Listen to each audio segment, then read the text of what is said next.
Hello. Hello. Hi. Hi. Hi, everybody.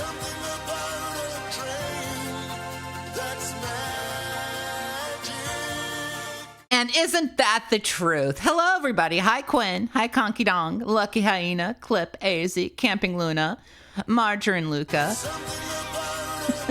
Navjack, Lolo. Hi, Danny. Hi, Neo Zero. Hi, everybody. I think that's everybody. If I didn't catch you, I'm silly. Oh, yeah, and hi, Arnold.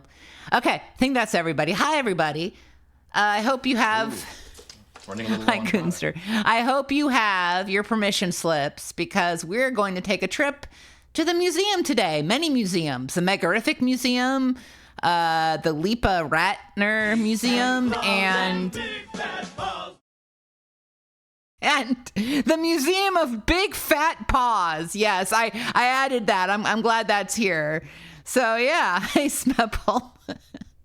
Oh, boy. Well, before I get started, you know what time it is. You know what time it is. It's bleak drink time, baby. And this time I got a doozy for you. So these are no longer on the HEB website. I think they were discontinued. They were originally like $3 and I got mine for $1 something.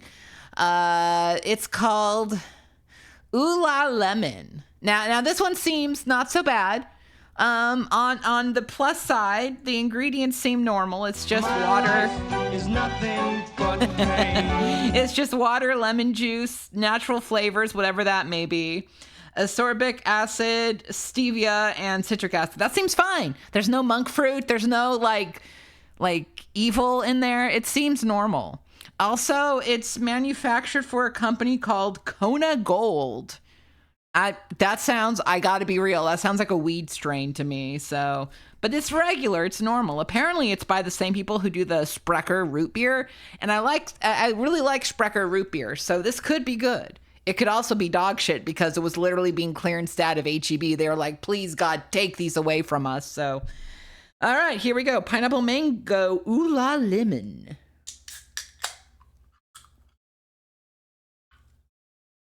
Yeah, this is a normal drink. I saw the price and I was like, I got to try it for $1.30. I got to see. Let's go.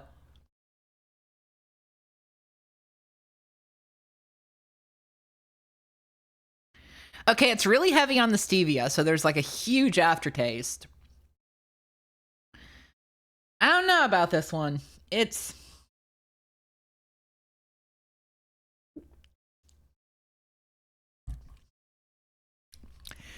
that natural, I think the natural quote unquote mango flavor is like, it tastes like if lemonade met a little bit of plastic. So it's got a little plastic vibe to it. I don't think that's real. I think that's just me just not liking stevia. But yeah, it's got a little plastic vibe to it. Plus lemon. I think I should have just gotten the regular one. The pineapple mango flavors seem to be a bit, not so great. But the lemon part's fine, and the sparkling's fine, and the stevia is a little bit too much, but you know.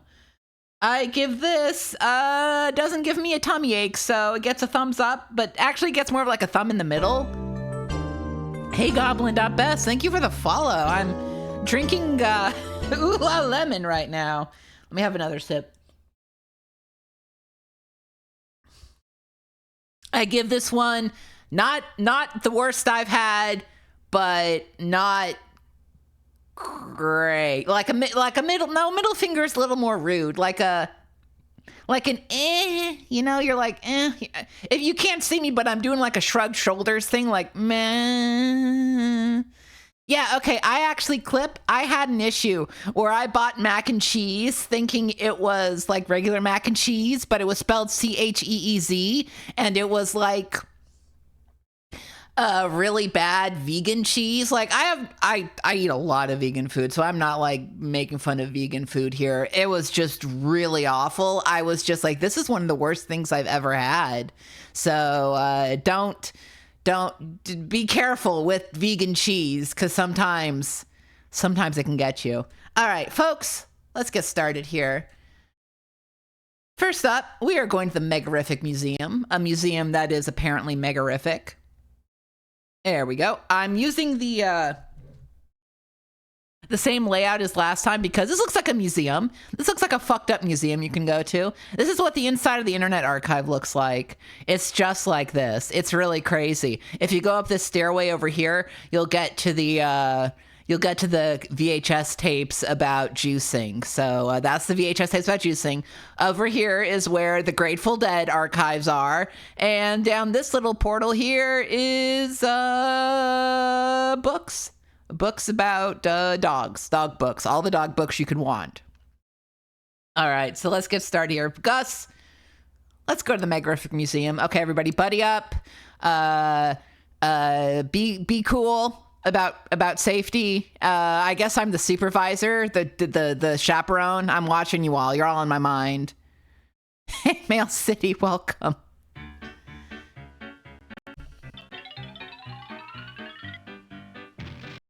Modern Media Ventures.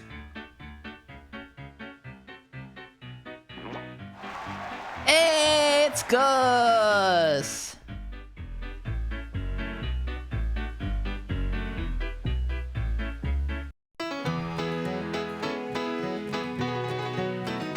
We are going to the museum.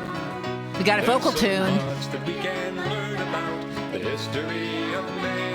You'll see King Tut, a dinosaur, Caesar the Roman emperor, paintings and some sculpture, and a prehistoric man. There's a goblet that will dazzle you, a crazy couch with a mouse or two, Greek and Roman pillars, and some songs to make you smile. Take the tour with Gus.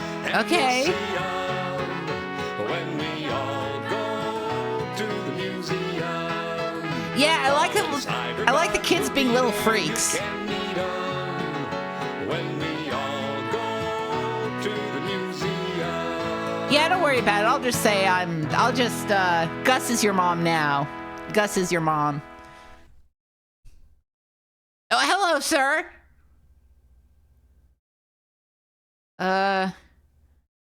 Click here to go to the museum. Click here to go to the museum. I'm Gus. You can set the level of difficulty for the Find the Cyberbuds game. Click 1 for easy, 2 for hard, and 3 for difficult. I'll choose hard here. Thank you, Mooaware, for the 9-month sub. Appreciate it. Oh, hey, Professor Bad Vibes. Also welcome. I'll choose 2. 2 seems good. All right, let's Click go. Here. Hey, Nanaki Amano and Polo Cat fan. We are cyberbudding it. Okay, it's a little loud. Let me turn it down just a touch. Just a tap. There we go. That seems better. All right, let's go to modern art. Gus? This way to the modern art and prehistoric wings. This way to the Egyptian and Greek-Roman wings. Hey, Sam, yeah, I say I'm a cat, but I do a dog voice all the time. I don't know what's up with that. But let's look at some art. Okay.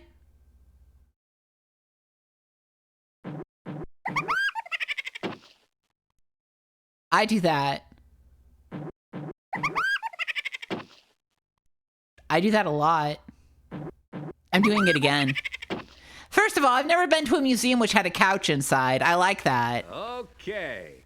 There are dinosaurs and caves to see as you walk through prehistory. Step right up, drop your spear. Come on in, there's nothing to fear in the prehistoric cave. Long before the modern age. Just Bangers? No bottles and cans, I'm a prehistoric man. There's a T-Rex, baby Rex, pterodactyl, what the heck, a big volcano gonna blow its top. And don't forget the Triceratops. A pick 2 sticks, rub them together. Looks like there might be a change in the weather, so light that fire. Before you retire. Pre-mama, pre-baby, hand in hand, I'm a prehistoric man. All right, that's the prehistoric man music. Okay, look at them. Look at them. La la la la la la la la. I don't think they did that. I really don't think they did this. As a triceratops. The name triceratops means three-horned face. With these horns and the large bony shield, my head is almost as big as the rest of my body. Now that's a big head. Yeah, that is a big head. An herbivore is an animal that eats only plants. Got it. Even though a dinosaur looks big and scary, it was most likely an herbivore. So you can call him Herb. I will. Okay, but cavemen and dinosaurs did not live at the same time, and you probably shouldn't teach kids that. You got a game. Can you spot it once you've got it? Pick a dinosaur, then drag and plop it. Put Gotta drag and plop it. ground. If you match it, it'll hang around. Stegosaurus, brontosaurus, dinosaur friends, can you spot them again? Can you spot them again? Yeah. Gus has got a set of pipes on him. This dog, Hey, buds, can you spot a species be T-Rex or a damned, this dog can Triceratops? sing. How about a Hadrosaurus? Okay. Got him. I got him. Put him here. Excuse me? What kind of sound is that? Screech? No, that's the wrong one. I'll find the right dinosaurs. There we go.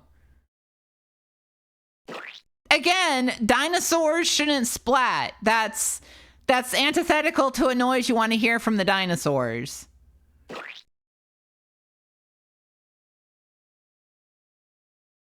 Gus, you got anything to say? Oh, okay.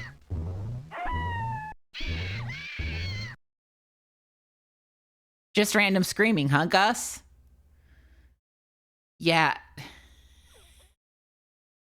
Gus, I don't want to hear more screams. We're leaving. Step right up. I know where we are, dude. All right, we got cavemen here.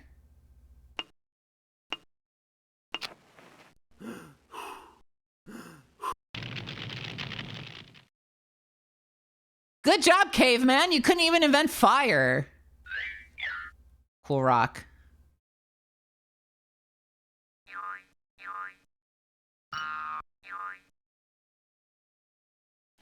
What? Learning how to control fire was a major step in the development of man. With this control, they could keep warm, add light, cook food, and eventually learn to melt and reform metal, which led to the creation of more advanced tools. All right, what about you? What are you up to? Again, completely inaccurate. Very inaccurate. Also, why is she green? Is she a Frankenstein? This is accurate, though. Cavemen were always doing vaudeville routines. It was really famous. Like, if you look up those French caves, you can see, like, caveman Charlie Chaplin just tripping all over himself.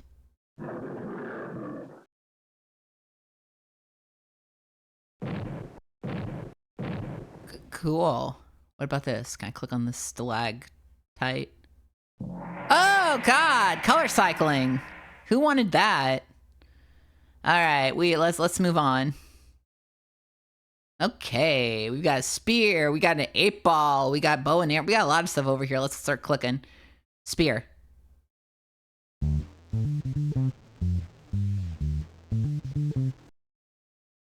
Not accurate, kids, but I'll allow it.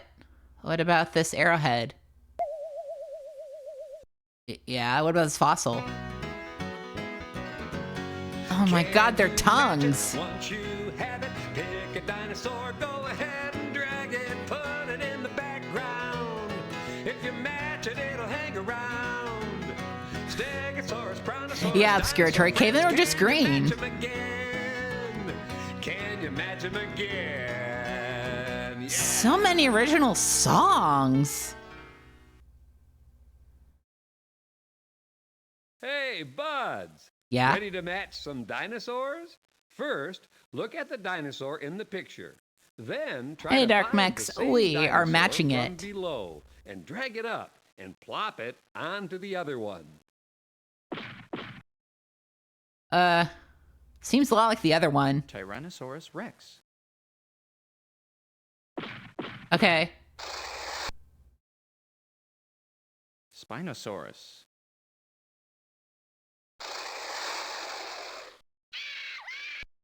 Again, it screams. I don't like the screaming it does.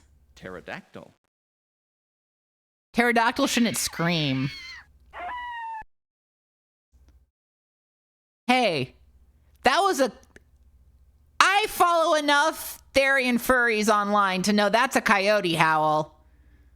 You're not a coyote. Stegosaurus.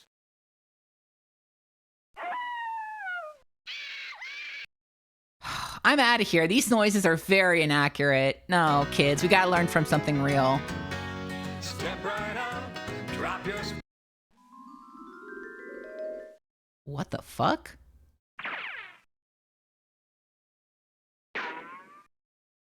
Bowl. The 8-ball?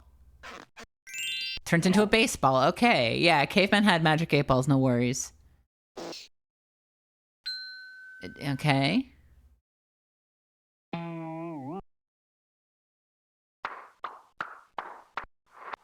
I guess they're trying to show how old caveman stuff turned into modern human stuff. Okay. Okay, I gotta say, that bone looks delicious. I want to chew the fuck out of that bone. Give me that bone. Okay, give me the bone arrow. And last but not least, stick. That's stick. All right, we didn't check. Wait, what's this? Why did the club turn into the... Okay. I guess clubs were used for sports? Cave sports? Well, anyways, let's go to the prehistory kiosk. Welcome to the prehistoric kiosk. Does anybody remember in the 90s when every museum had fucking kiosks? Like so many kiosks? Interesting things about these phenomenal animals that roamed the earth a long time ago. Anyone else from the kiosk era? Just click. The teeth of T-Rex were 6 inches long and jagged like a steak knife. There's some kiosks, but like I feel like there were fewer kiosks at the Bullock Museum than I was expecting. By the way, the Bullock is crazy. The Bullock is a wild museum. The Triceratops had a sharp beak, like a parrot's, that chopped bushes and small tree branches. They used their back teeth to chew.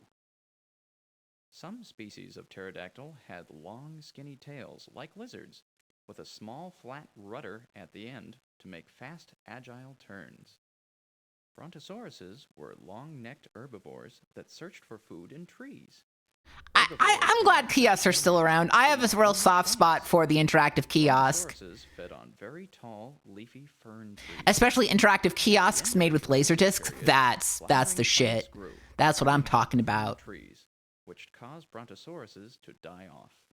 How do you click more? Brontosaurus is the most famous member of its large family, Oh. the sauropods. Many scientists now call the Brontosaurus an Kiosks with trackballs. These Yes. animals were 70 Yes. feet long and weighed 30 tons. Stegosauruses were herbivores, meaning they only ate plants. Oh. Stegosauruses had no teeth in front of its beak and very weak back teeth. Like many dinosaurs, it actually had to swallow stones to grind its food.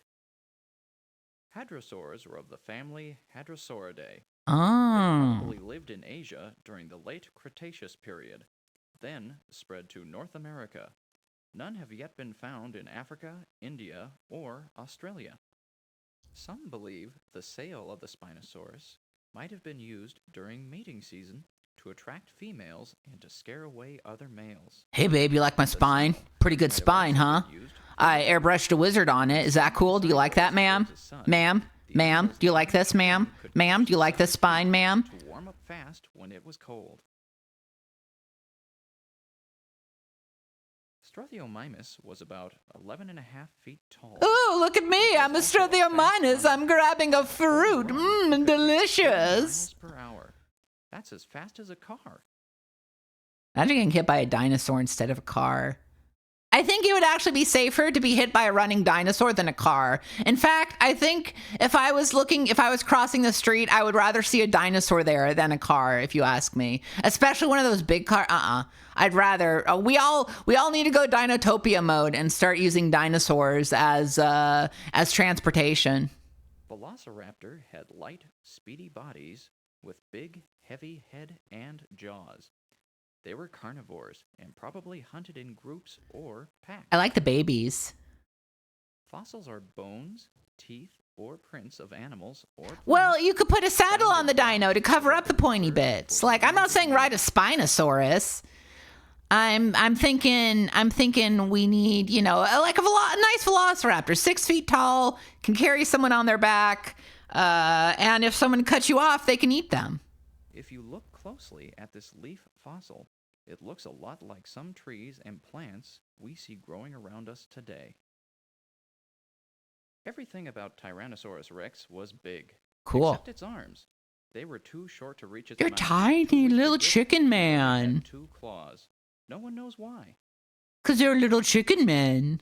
The Triceratops had a sharp beak. All right, we already saw this. Okay. All right. Where else we going? So we saw the prehistoric era. What's next?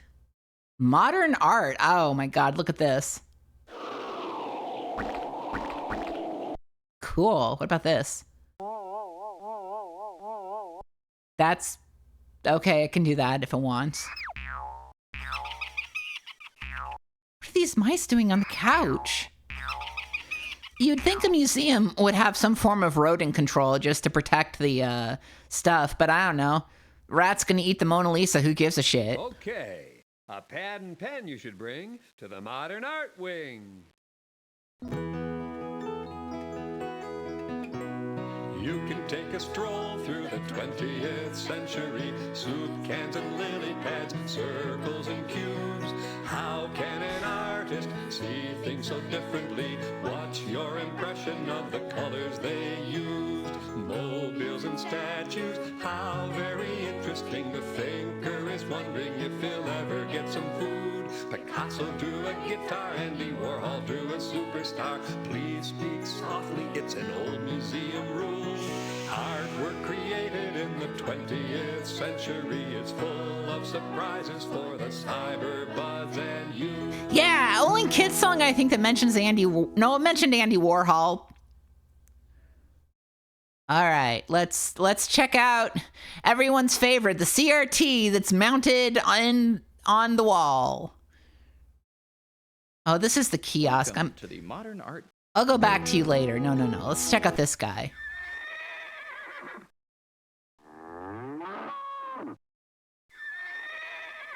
I like the horse screaming. No, this is the first game we're playing today. Tulip. Oh. Alexander Calder was a sculptor who did mobiles like this one. Cool mobiles. He was considered a kinetic artist, which means that he made art that moved. I do like Calder. Where else can we go here? Okay, that's got to be Mondrian, right? We're not gonna know. We'll never know. What's this? Assemblage artists like to take things that they found around them and put them together to make a piece of art. Ah, my latest masterpiece. What about this? Okay, we don't get to know. I do that. I also do that.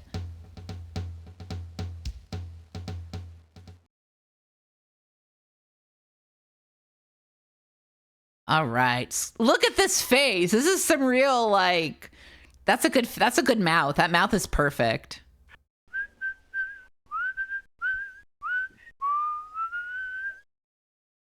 This.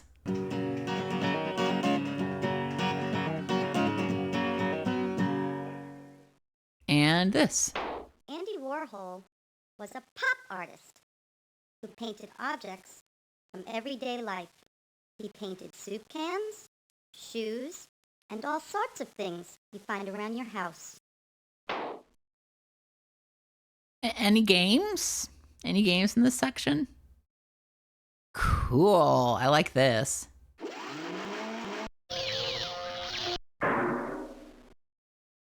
Your art shouldn't be doing that. Geometric artists use all sorts of different shapes to create their art.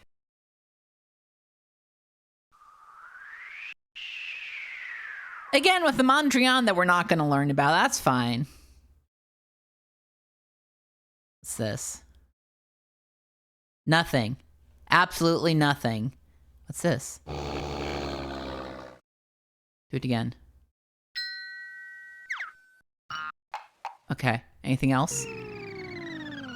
Surreal artists create works of art that look a lot like this. They make pictures that look like they came from a dream. This thing?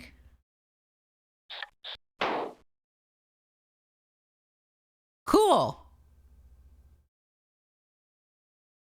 What if I click them again?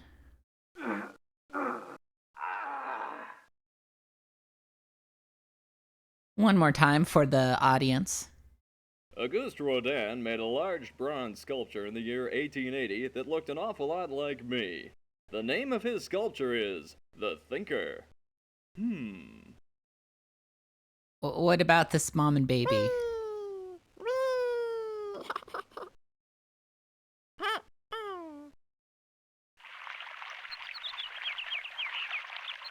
Cool impressionism.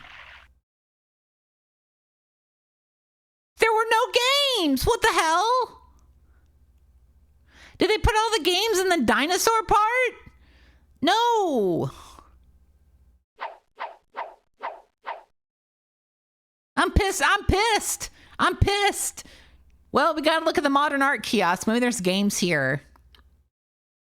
All right. Asparagus by Auguste Manet.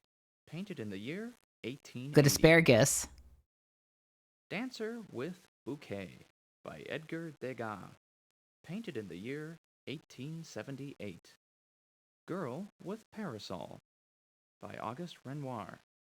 Painted in the year 1883. Giverny by Claude That's Monet. cool. I want to go Painted there. in the year 1902. Haystack in Snow by Claude Monet. So is this all impressionism? year I mean, I guess it's because the 1890. impressionism, yeah. There. Les Trois Gouttes by Paul Gauguin.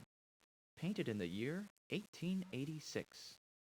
The Luncheon of the Boating Party by Look Auguste at Renoir. those men. Painted in the year I love these 1881. men in hats. Hat Squad. The River Epte by Claude Monet. Painted in the year 1890. Segatori by Vincent van Gogh. Cool. Painted in the year 1887. That's a cool painting. Still Life by Claude Monet. Painted in the year 1880. Fruit look good. Sunday Afternoon. Classic. on the Island of Classic. Grand Jatte by George Seurat. Painted between the years 1884 and 1886. The Tub by Edgar Degas. Painted in the year 1885. Cool. Water Lilies by Claude Monet. Painted in the year 1914. Asparagus. The Burgers of Calais. by Burgers. Auguste Rodin. This bronze sculpture was created in the year 1886. I Walk 1,000 Miles by Roy DeForest. Cool. Painted in the year 1966. Access, No Access by Elise Hochstadt. Created in the year 1994. I can't tell you what I think this symbolizes or looks like, and I'm very curious why they put this in a kids game. But what do I know? What do I know about this? Yeah, very Ionic. Very Ionic. Hawk for Peace by Alexander Calder. I like the Hawk for Created in the Peace. year 1968. Very cool. Portrait. Flight by Lisa Hoffman. Created in the year 1994. Sand Fountain by Joseph Cornell. Song and Dance Man by Salvatore Pinto. I like that. Created in the year 1931. Still Life with Bottles. Cool bottles. By Morris Blackburn. Painted in the year 1949. This is an untitled painting on paper by Daniel Wolfe. Thanks. Yellow House by Susan Jalouse. Created in the year 1994. Yeah, this came out in I don't know if it came out in 94. I know that this CD-ROM in particular was from 97. Two on a Plate by Bain Cresta. Created in the year 1994. Dancer by Beth McHenry. Created in the year 1991. Stretchy Woman. They should call it Stretchy Woman. I'm going to rename it. It's Stretchy Woman. It's like it's feminine Stretch Armstrong. The Burgers of Calais. All right, we looked at the kiosk. We looked at modern art. I don't know what's next. The Greek-Roman era. Let's start clicking things. Goblet, goblet, goblet. Oops. That's how guys talk. Why is there a Disco Beaver? Chat, explain the Disco Beaver. Okay, let's take a peek at the Roman and the Greek.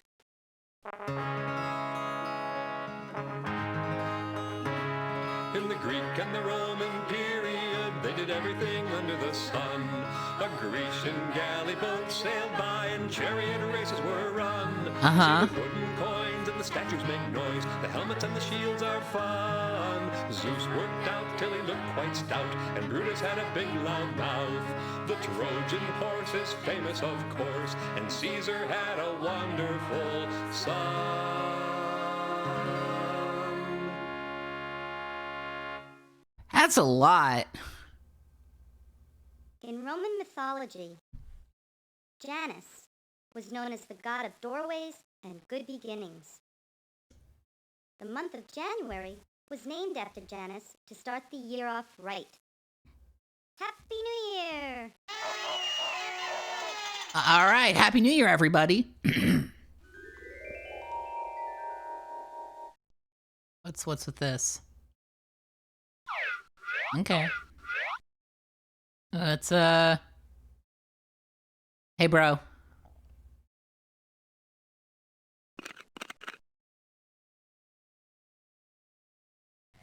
Oh, hi. Oh, God. The fastest Greek ship was called a trireme. It was so big that it took 170 men to row it.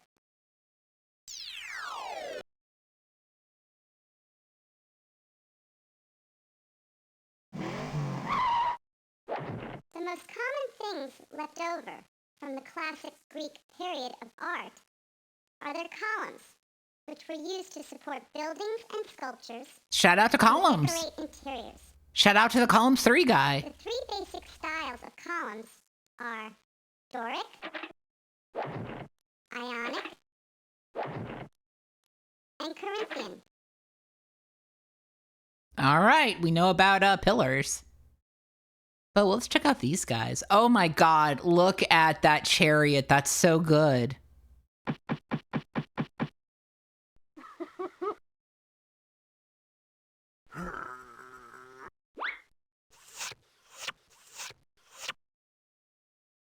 Normal, what's up with you, dude? Friends, Romans, countrymen, lend me your ears. No. Is this a game? In the days of Rome, so far from home, get ready for the chariot race. You can choose a chariot of your own, and you can set the pace. Just count the number of objects there, then click on that number below. You can win a wreath or a goblet fair. It depends on how much you know. All right, here we go. Apparently, Gus is gonna... Hey, fellow cyberbuds. Welcome to the Spartacus math game. I'm Spartacus, your host. Gus?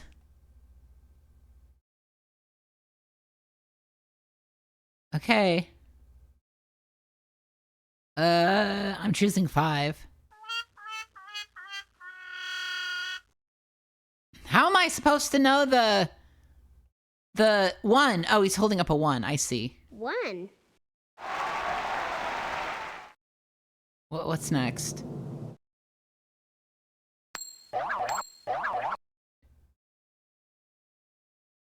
That'd be 10.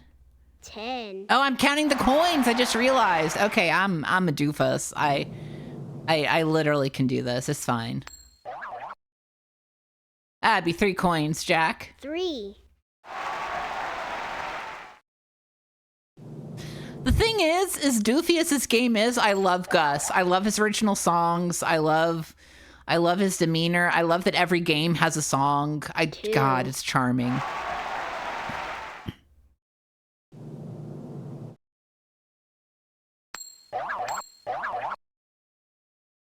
Gravis ultrasound, huh? Imagine if you went to the doctor for stomach pain and they gave you a Gravis ultrasound. 10.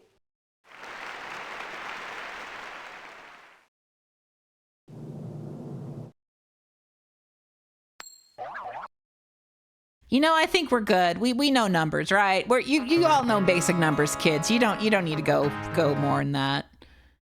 Okay, it's a shelf of shit. Let's go. I like this Chad. That's pattern swapping. Why is there a crowbar? Why is there a pickaxe?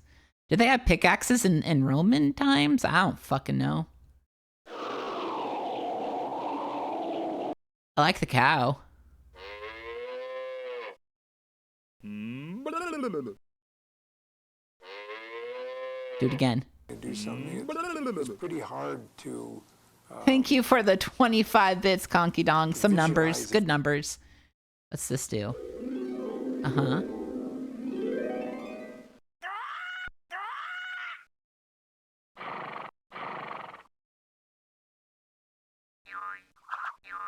It's a thing!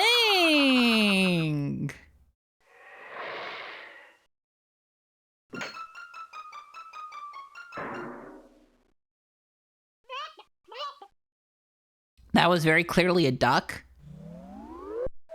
That's more sensible. Alright, last but not least, this little freak.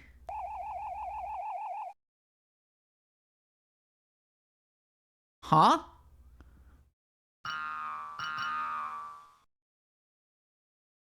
Kids, do you know what this is? Because I fucking don't.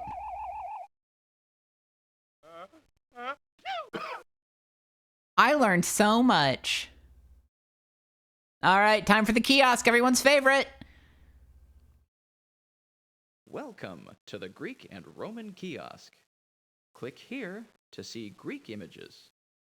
Click here to see Roman images. Thank you for the 100 bits, Shax, and you get to see the new alert.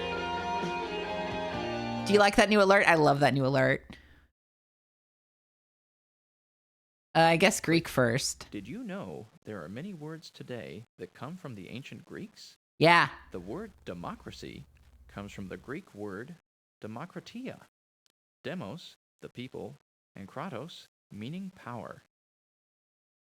In the early days of theater, all the characters in the plays were acted out by men wearing masks.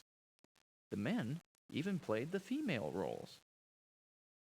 The Parthenon is dedicated to the Greek goddess Athena. Athena was the Greek goddess of war. This temple was built in 461 BC. Cool temple. In a Greek city-state in southern Italy. It is dedicated to the Greek goddess Hera. Hi, Hera. From the Greek word polis comes many modern words like politics, police, policy, metropolis, and cyberopolis. Oh, yeah, because Gus takes place in Cyberopolis. That's where Gus and his friends live. Doric columns are a plain, simple style of column. Mm. Ionic columns are thinner and have a curl at the edge. Corinthian columns are the fanciest, with lots of curls and decorations. The temple of Athena Nike is built entirely of white marble. Honestly, it would be kind of sick going to a Greek temple during Greek times. Thank you, Carmen, for the 50 bits. Hera, the god with the cheating husband and was always rightfully angry at him. Yeah. Homosexuality. Yes. I support her. She had a lot to deal with. The Greeks were some of the most creative people who ever lived. Some of their ancient buildings are still standing, and modern Greek cities have been built up around them. All right, I think we're repeating the pictures here. Roman images. Roman images. Roman engineers built water supply systems called aqueducts. Aqueducts are every single voice clip is like in a different studio that don't have any other water source. This is the Arch of Constantine, named after the man who had built it, Emperor Constantine. He was the last emperor of Rome. This silver Roman coin shows the head of Emperor Alexander, who ruled Rome in 222 AD. The Colosseum was so big that sometimes the Romans would remove the floor and flood the entire Colosseum to make a huge lake where boats could sail. They would pretend to have battles, and the crowd would bet on the winner. Thomas Jefferson liked this Roman temple so much that he used its design to model public buildings in America. Well, he should have used another design. Inside the Pantheon is one huge room with a dome. It has only one small round window at the very top that looks like an eye. Bullshit. Streets oh, like sorry, this sir. one Well, in whatever. May were paved with large stones and had shops on both sides.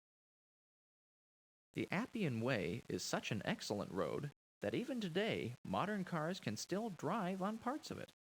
Imagine driving on a road that was once used by chariots. Roman engineers built water supply systems called aqueducts. Aqueducts are large, bridge-like structures.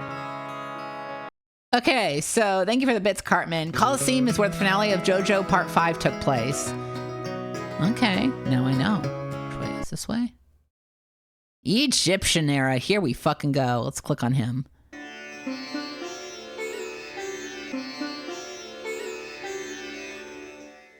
And the pyramid? Pyramids don't do that, but okay.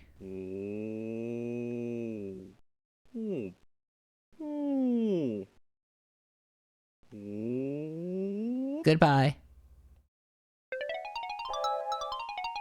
That didn't happen either. Okay, I'll guarantee you'll smile when you visit Egypt and the Nile. Good song. There is a golden dog, there is a golden cat in the Egyptian section of the museum. There's a golden dog, there's a golden cat. Hieroglyphics, the pyramid is terrific. Oh, how the jewels sparkle, wait till you see 'em. Treasures from long ago, the Sphinx with eyes that glow. You can play tic-tac-toe and that's not all. The sun and the clouds roll by, see the animals and the magic eyes. The cyberbuds and Gus, oh my, will have us a ball. The sarcophagus will do its dance, the snake will put you in a trance in the Egyptian section of the museum.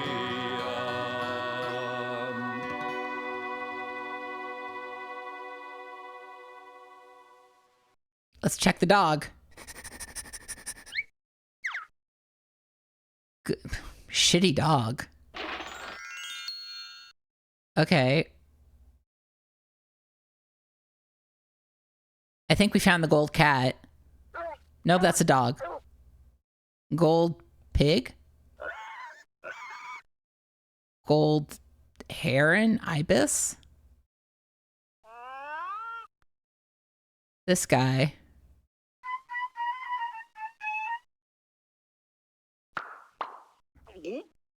Did they have dog bowls back then?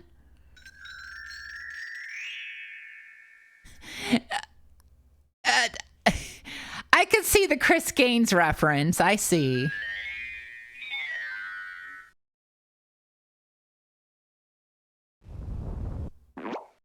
Egyptians are thought to be the first people to regularly wear perfumes made from flowers and herbs. They're like, damn, I want to smell nice. How sweet it is. All right, you little freak. Get out of here. What's this? Nothing. Oh, it's a big boat. And a sphinx. Let's check out the sphinx. Oh, hello, sir. A sphinx is a legendary monster with a lion's body and a human head that looked like the Egyptians' ruling king. The Great Sphinx... This guy sounds like Prickle from Gumby. High. That's as tall as a 9-story building. Or maybe Pokey, but he's got Gumby vibes too. What about these? What about the pyramids? It has been said that it took 100,000 men 20 years to complete the Great Pyramid in Egypt. These men moved more than 2 million stone blocks to create this monument. Cool. Oh shit! Oh shit! I found all the cyberbuds. What? I guess we're finishing up?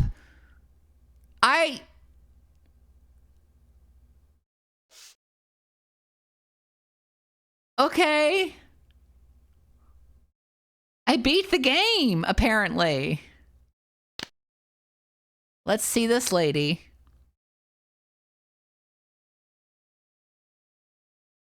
What?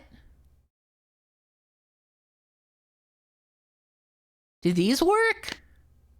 I think the videos may be broken on this, honestly.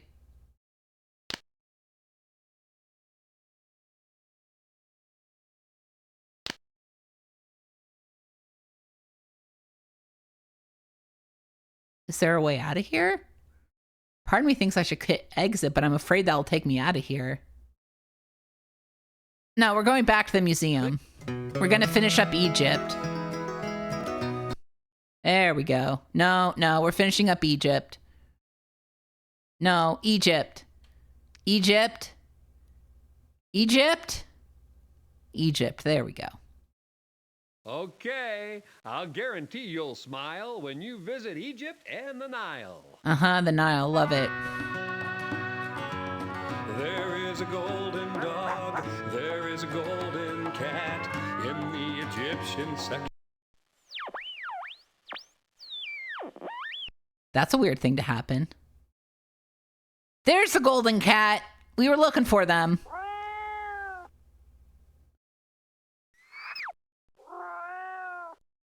Tess does that. We had Tess's, God bless her, but she's getting to that age where she's a long fur cat, and we have to keep her really like not super close shaven, but we had to give her her first spa day where she had to get a bit of a shave because she's getting old and her fur is really long, and yeah, she's looking.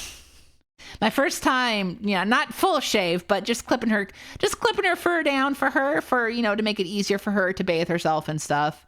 And yeah, she's looking a little scraggly. She's so sweet though. She was really sweet during the haircut. She complained, but she was very nice. She didn't bite or claw or anything like that. She just kind of went meh. But she's doing good. She did not like the process, though, but she was sweet about it, at least. If my mummy were an Egyptian queen, I would be a very well-decorated princess.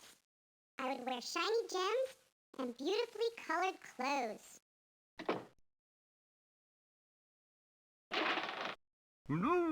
Hi, Mommy. Oh, okay. Look, it's tic-tac-toe. Tic-tac-tot! Come play tic-tac-tot.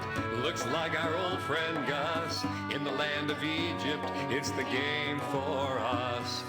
Take your choice, pick your foe, the blue dog, the gopher, or the monkey. Oh, now try for 3 in a row. It's tick-tack-tot. Welcome to the Tick-Tack-Tot game. Uh-huh. Choose your opponent. Blue dog.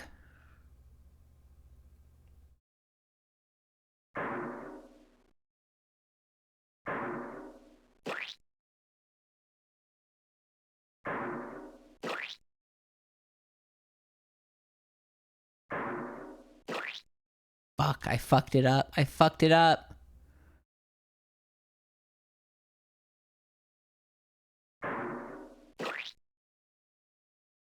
Once again, no winner in tic-tac-toe. Tie game. Would you like to play again? No, fuck tic-tac-toe. I had it and I fucked it up? That's so funny. Let me try again.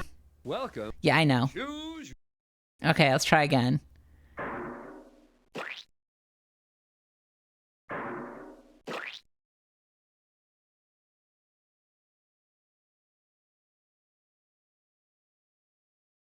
I have glasses.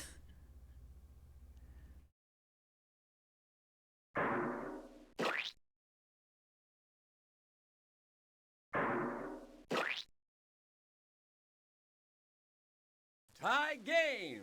Would you like Have I mentioned that I'm dog shit at tic-tac-toe? I got beaten by a children's game. It's good. Welcome to the Egyptian kiosk. You will see lots of beautiful pictures and statues in here, as well as learn some very interesting things about the ancient Egyptians. To begin, just click on the Start button. This picture shows Anubis weighing the heart of Anubis? an Egyptian. According to Egyptian legend, if the heart weighed less than a feather, the person would be accepted into the afterlife, and Anubis would lead them there. Anubis. An item that was always included in a burial of an Egyptian royal person was the Book of the Dead. It is one of the most famous books in Egyptian history. Ancient Egyptians believed the Book of the Dead held magical powers that would protect the dead from any harm in the afterlife. In this picture, Sorry, sir. the king, wearing a gold crown, is shown with his arm raised high above his enemy's head in a sign of victory. Egyptians usually went barefoot, but there were many who also wore sandals made out of papyrus reed. Inner courtyards, like the one seen here, Pretty. helped keep the inside of the home cool in the hot desert temperatures. Osiris is usually shown dressed in Osiris? white, but Egyptians would also draw him in the shape of a stalk of corn. Corn man. The manat that Hathor is wearing around her neck was made out of several rows of beads gathered in the middle. It was believed that the manat was a good luck charm and kept a person healthy. Elaborate headdresses decorated with religious symbols made of golden ram's horns and snakes were popular among wealthy Egyptians. Horse got too many legs. Egyptian kings believed their hair was sacred and held magical powers. A headdress called a cat was worn to protect their heads. Statues like this one were made out of bronze or marble. Oh, those are 2 horses? Okay, there you go. The dark lines drawn under Egyptian eyes were made from malachite, a type of rock. Queen Hatshepsut was one of the first rulers to build a zoo for wild animals. That's crazy. I wonder what that zoo was like. Taweret is holding an ankh. The hieroglyphic sign for an ankh means life. Wealthy Egyptian men and women wore different wigs. We saw this one already. It's the 2 horse. Anubis was believed to guard and keep safe those that died. All right, and with that, we have visited the Megariffic Museum. Let's head out here.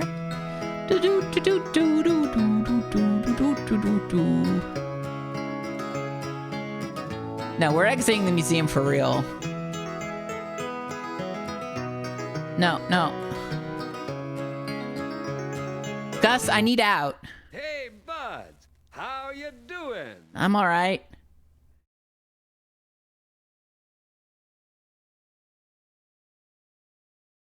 Click. That's it. We left the museum. All right, folks. I am going to be right back. I unfortunately have a little bit of a tummy ache today, but I'll be right back. It'll take me like 2 minutes, and I'm going to switch games here. So, BRB real quick.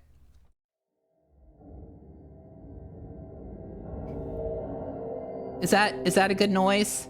Is that a good noise? Do you like that noise? I like that noise. BRB.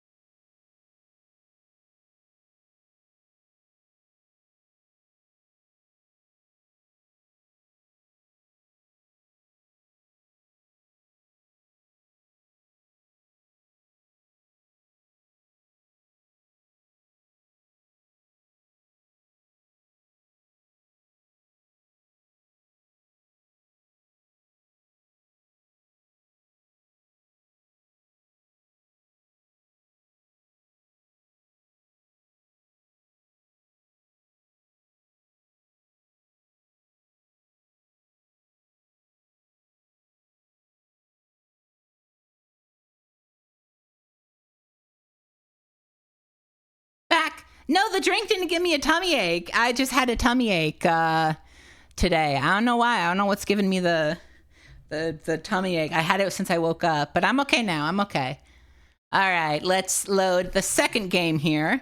Next up, we have something a little bit different. This is a CD-ROM given out at the Leepa-Ratner Museum of Art, and it's a virtual tour of said museum. So let me get that started here. Get this.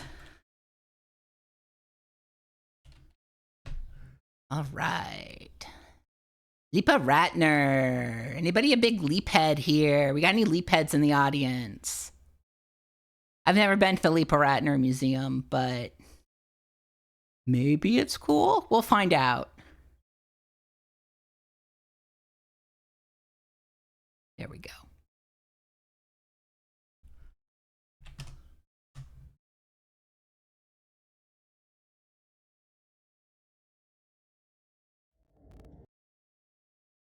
There we go.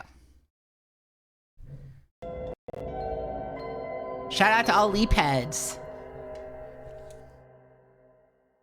Pretty sure this is on the East Coast, so I've never been here.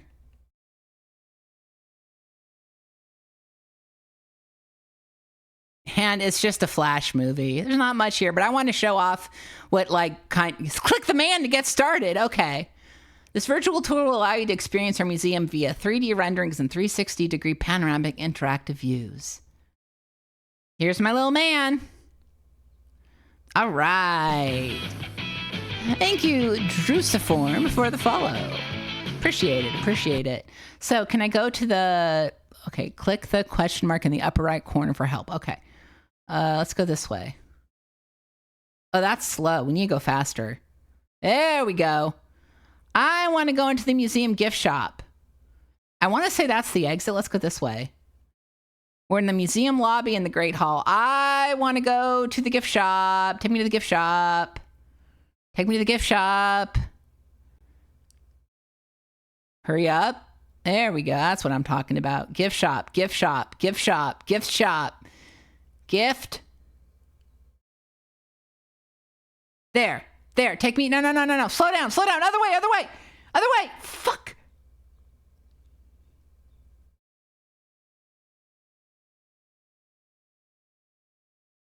Okay, okay, well, we missed out. Now we're in the North and South galleries. You want to hear about... Oh, is this in Florida? Well, let's check out the... Oh, St. Petersburg. Yeah, this is Florida. All right, let's check out the Florida Craftsman 50th Anniversary exhibit. Okay. What's that?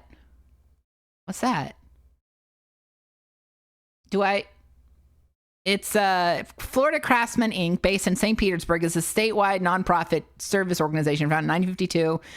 Its mission is to broaden the public's understanding and appreciation of fine arts. Okay, yeah, let's go. Let's click. I'm clicking. I'm clicking. Let's move. Okay. Can I see the craftsman's crafts? All right, let's zoom around. Faster. Faster. Faster. I demand the Leepa-Ratner Museum of Art speed up. That's what I'm talking about. Yeah, Florida Craftsman. 50th anniversary exhibition. Goodbye. And that. Do we like that? I'm clicking on it. Nothing's happening.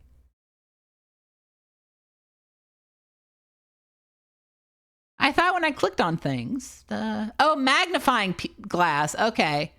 Click a magnifying glass. Where are the magnifying glasses? Here? I'm clicking it. I'm not seeing any magnifying glasses here. I was hoping I could just I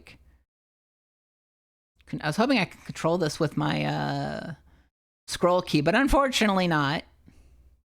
And we're not going to do the whole museum. I don't want to I'm not here to just spin my entire audience around in circles. I don't want you to get sick. All right, we're back in the Great Hall. I want to go. I'm just going to choose where I go. I'm going here. Ratner. Okay, here we go. This is art by Ratner. I guess Ratner is an artist here. The theme of gargoyles and flames is one of Ratner's most profound subjects. Based on the rain-spout grotesques of French Gothic cathedrals designed to ward off evil spirits, Ratner transformed these into bestial images. They represent a dark, mysterious despair that contrasts with the coldness of stone. With the warmth of fire, for Ratner, these images are painted sequences, the changing space movie of the dream. The flicker of the flames for the space world of my imagined look of the real experience. What the fuck are you talking about? Sorry, I shouldn't say that to an artist. That's not very nice. What's this?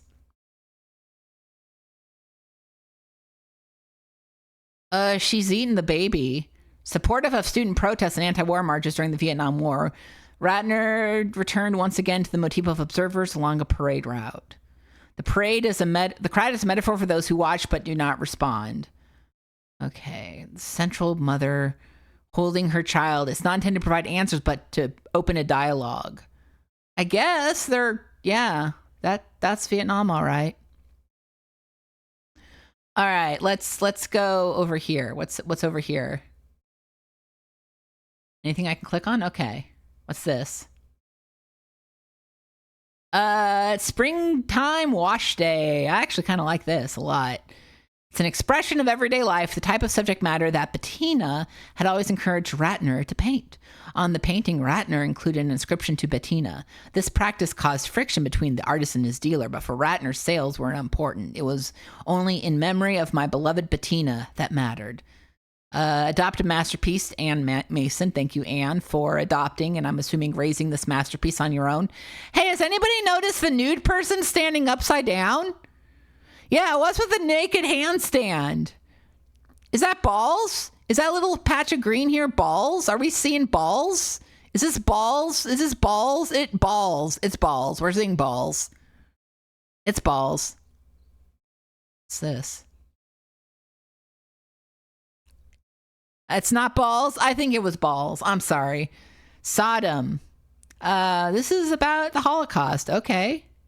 Ratner titled work Sodom after the Old Testament city of notorious wickedness. Okay, that makes sense. Yeah, I don't know. I maybe he's not balls. Maybe he is balls. I don't think we know. We just won't know about the balls. All right, let's go this way. Let's go to this wing. Yeah, what's this? We don't get to know. Can I click on anything here? I like this. I like this a lot. I like whatever this is. Are we going to learn about the sun and the colors and the... You get to walk through a painting. That's actually kind of sick. Okay, I like this. I like the idea of walking through a modern painting. Yeah, these 90s art displays are really nice. I really enjoy this. Faster. Faster. There we go. Faster. That's what I'm talking about. All right, imagine I'm just sitting you in an office chair and spinning it around in the Ratner Museum. I like this though. I like the color. I love this. This is cool as hell. All right, where else can we go? I want to go. We did the Challenge of Modern Art. We did the lobby, the North Gallery, and the South Gallery. I think that's all really here we've got to look at. Let's look at the terrace. Fuck it. Terrace. Terrace. It won't take me to the terrace. I'm sorry, everybody. Okay. I just wanted to go through this one real quick here. That was the Leepa-Ratner Museum of Art. Pretty interesting. A nice look at a virtual, like an actual museum turned virtual that you can kind of walk around in. Not super interactive or anything, but this was just a CD-ROM they gave out. Maybe it's I don't know. I don't think it's a DVD. But yeah, pretty interesting. Pretty interesting. Nothing too exciting, though. All right, got one more museum to look at. And this one is very interesting. This isn't based on a real museum. It's a virtual museum. A virtual museum. An interactive museum, even. Next up, we have a museum game from Japan. This one's translated into English for me, though. It's based on the artist who did all the illustrations for the Japanese edition of Alice in Wonderland. It's called Alice, an Interactive Museum from 1994. Let's load this up.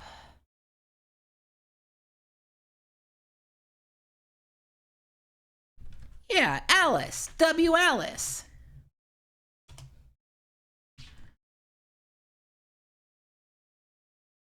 Wallace. There is nudity. There are some nude images in this. There we go. But it's artistic nudity, so if anybody watching wants to get mad at me, get mad at life, because life has nudity. All right, let's go. It is never safe to turn off my computer because I always want to turn it back on. All right, there we go. All right, Alice time. Alice. Yeah, this is a much more interesting experimental game. This is for adults. The fuck is Alice? Synergy. Yeah, there we go.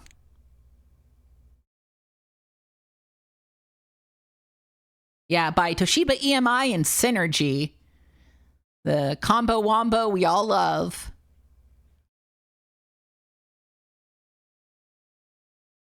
Screen Gems ass logo.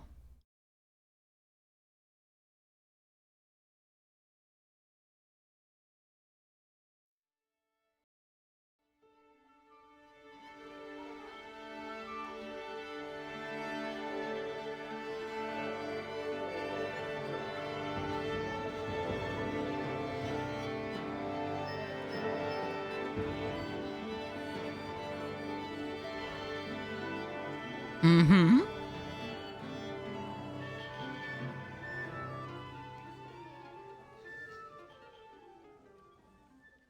Oh, okay.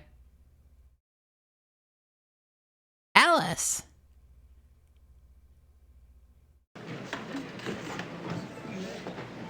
Should I go in chat? Yeah, team up with a buddy for this field trip because I think this place is going to be a little wild. I found some green slime. Blue slime. Green slime. Blue slime. Oh, okay. Cool. Ah! That's fine. What does blue slime do anything different? Okay, same thing. Just butterflies. Maybe green slime does something. Green slime has green books, of course. Okay. Oh, I've entered the museum. I like this painting. Let's look at this. Cool. This is a sick paint. This guy's got a brain worm. Cool. I like this a lot. Is there anything I can click on? Can I click out of here? There we go. What about the rabbit? Hey, you, come back here. You. So there's nudity here, and these are very strange paintings, but I'm going to show them off because it's art, and I don't think she's nude. No, she's nude. But what is going on? I heard that this is some of this is erotic art, I guess, if you're into getting your shoes erotically removed, then there we go, yeah. Does this do anything? No. Does this do anything? No. Ladies, I don't know what's going on. You enjoy yourself. I've got other things. What's with this guy? Look at this guy. I fucking love him. I love him. He's pouring liquids on the floor, stomach out. This is very JoJo's. I like it. I love him. What's with the flowers? Oh, can I get the Perrier? Drink, don't drink. I shrunk, everybody. I shrunk. I'm fucked. I fucked it up. I shrunk. I can't go anywhere. Can I? Okay, I'll drink the regular drink. Oh, God, I'm huge. I'm fucking huge. That was stupid. Okay, what do I drink now? The don't drink? Fuck, I should have drunk nothing. Okay, I'm going to ignore it now. Okay, good. We're good. Globe. I guess this is sexual. I don't know what's going on. Again, the artist is named, I don't think I named it at the beginning. His name is Kuniyoshi Kancho. Kancho, yeah. And he did the original art for Alice in Wonderland's Japanese edition. And also, yeah, they're tears sear stars. Tears turn into a smile. I don't know if I like that. I'm clicking on them. Oh, okay. It's fine. This is fine. This is just what girls do. Girls do this. Okay, we're back. What's this do? Little butterfly. Where are you going? Okay. What happens when I click here? A spyglass looks out on the sea. Spyglass looking at spyglass, looking out on the sea. In the lighthouse window, a painting. So yeah, this is a point-and-click adventure game that's also a museum of this guy's art. I really like this game. I really want to sit in the chair. Yeah. Get the pocket watch. Yeah. Yeah, that's what I'm talking about. Yeah, I wish Eddie and Dizzy were here. What's this way? Okay, we saw these. What about this one? This doesn't seem erotic. Oh, Perrier. I guess this is about swimming in Perrier. Seems expensive. What's through this door? What? Okay. Hey, we've got Alice. Look at that Alice. Kaneko. I'm sorry. I said it was Kancho. It's Kuniyoshi Kaneko. Sorry about that. I like the rat here in the corner. That's a good rat. I also like that you can click on the pictures to sometimes animate them. That's very interesting to me. I'm clicking everywhere. No animation. What about this one? I guess that's also from Alice in Wonderland. The turtle that's a horse. Famous horse turtle. Japanese painter, illustrator, and photographer, best known for his paintings and drawings of women in bondage. I see. I love Alice's face. She's like, fucking hell, man. I gotta deal with this asshole, and I gotta deal with the Mad Hatter. Fuck this. I'm with her. I would not want to deal with the Mad Hatter. He's a jackass. So is the March Hare. Fuck the March Hare. That guy sucks. Let's go this way. Going. Nope. Oh, whatever. Let's go here. This looks like the Beatles with... Here we are with our nude woman that we love. This is our nude woman. Andre.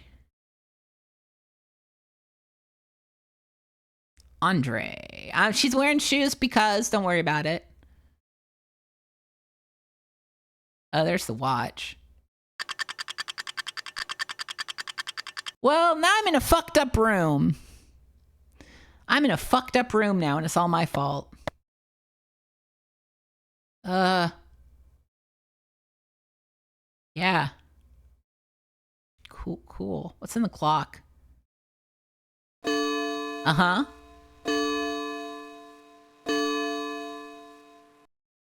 No shoes, no shirt, no problem. That's the world of Alice in Wonderland. No, of Kunioshi Kaneko. Can I press that? Can I press anything? Come on, do something. I'm clicking all over here. Come on. Okay, whatever. There's another clock. What the fuck? What the fuck? Hey! Spreading leaves of green, spreading boughs of green, the clock hand starts to spin around.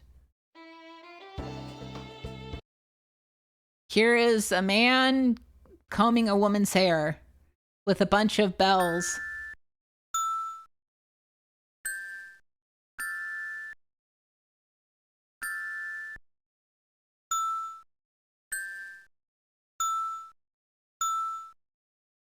Dong.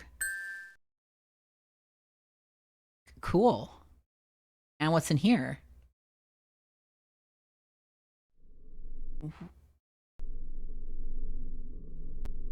That was scary. We haven't done the Museum of Anything Goes. I'm going to do more museum games later because there's so much museum games and VHS out there. But I got the card. Beyond a door closed tight, Alice in a rabbit skin, hand in hand with a bony hand. That's scary. Once again, more dramatic hair stuff. More dramatic hair themes. The hair theme being that this guy loved women's hair, I guess. I mean, it's actually probably more deep than that. Let's go in here. What's this? What's this? What's this? No, go back. This thing. Let me. Frick, whatever. Let's keep going. This is just what it's like being in VR chat. Sorry, I've been getting back into VR again. I get into it like every time the heat gets really bad in Texas, I start getting into VR again because it's like, well, I can't do anything else between noon and 5. I really like this. This is I like the rat. Very good rat. Very good face. Alice is looking pissed off. I like that.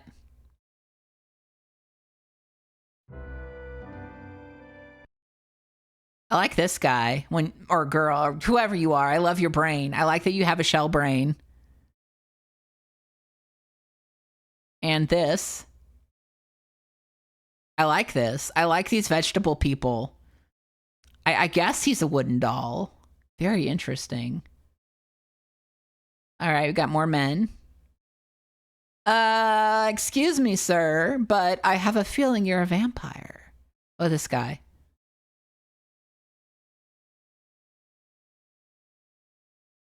Can I click the fish? No, I want to click the fish. Yeah, put it in your mouth. Eat, buddy. Eat the weird morsel. I'm trying to make the fish disappear. Food? The fish ate the food. That's fine. What about this guy? This guy's just eating a fish. Hey, Wusky. I'm going through Alice, an interactive museum. featuring the art by Kuniyoshi Kaneko. And anyway, here's a fish being eaten. Are we going to eat the fish, or are we just going to move it a little bit? No eating. That's fine. What's in the store? Let's go. It's a hallway, folks. I bet she's going to get big. That happens. That just happens sometimes. Okay, we're in another dining room. What's here? The menu. Spiny rock lobster and filet of beef with sauce à l'américaine. We have shrimp with tapioca consomme. That sounds disgusting. Fried northern shrimp with black olives. That sounds good. Japanese king shrimp bouillabaisse. Shrimp risotto. Give me that. Styled on the 12 apostles. Guacamole salad a la tropicale. Sheba shrimp and cheese with onions.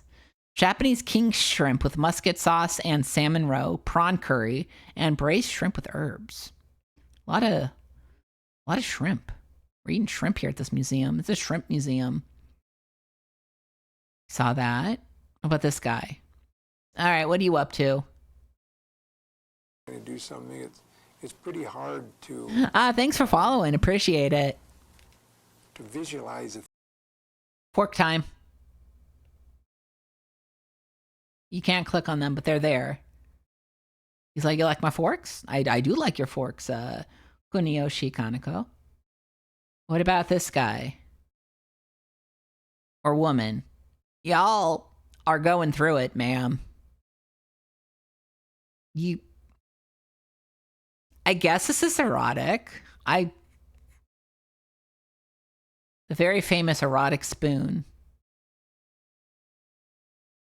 Okay, what about the knife? What about the fork? What about the hand? Nothing. Okay. What about the table? Yeah, I want shrimp. Oh, I found the card.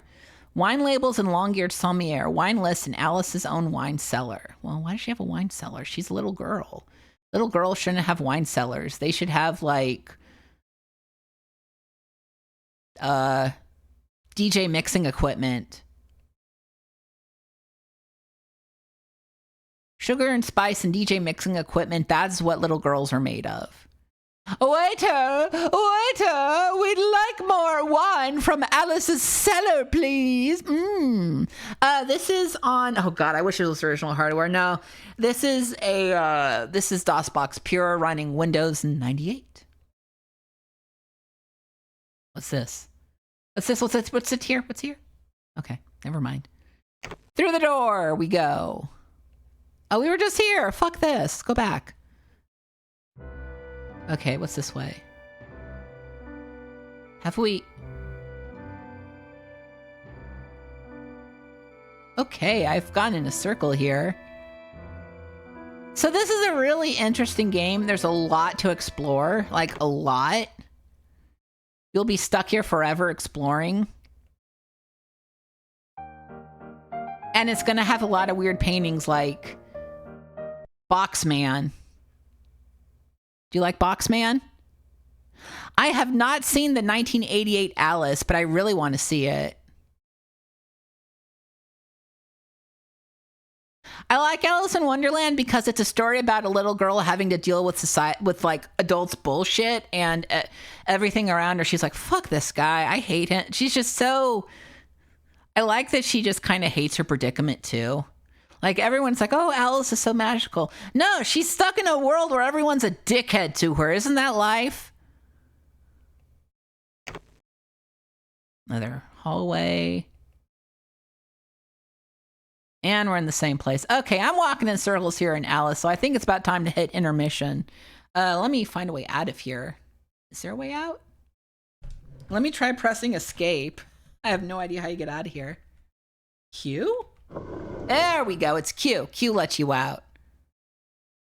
Okay, and that is Alice, an interactive museum. Next up, we've got two videos for you. One is a visit to the National British Railway Museum, and the other is an instructional video about how to appreciate art at an art museum.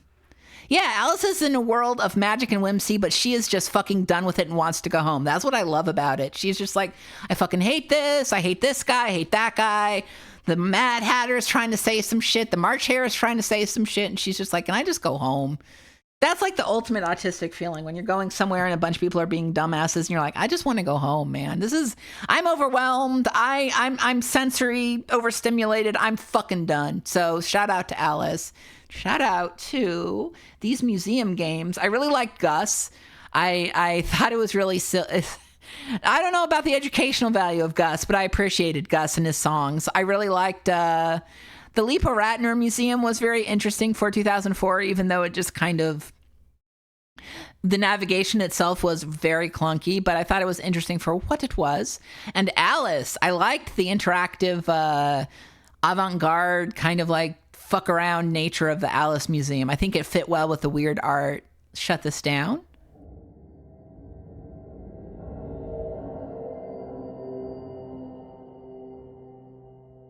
Beautiful, thank you. I liked it. Yeah, it's so different because my favorite Alice show, my favorite show growing up was actually The Adventures in Wonderland with Alice. And in that show, everyone's really normal to her. It's kind of cool. It's very like, you know, everyone just kind of getting along. Not on the books, though. Not on the books. All right, so we're going to switch over here. For intermission, I have a tape. The tape is called Personalized Name Tunes, Jessica, and it's exactly what you think. It's a bunch of songs about someone named Jessica. So see you in about 10 minutes, folks.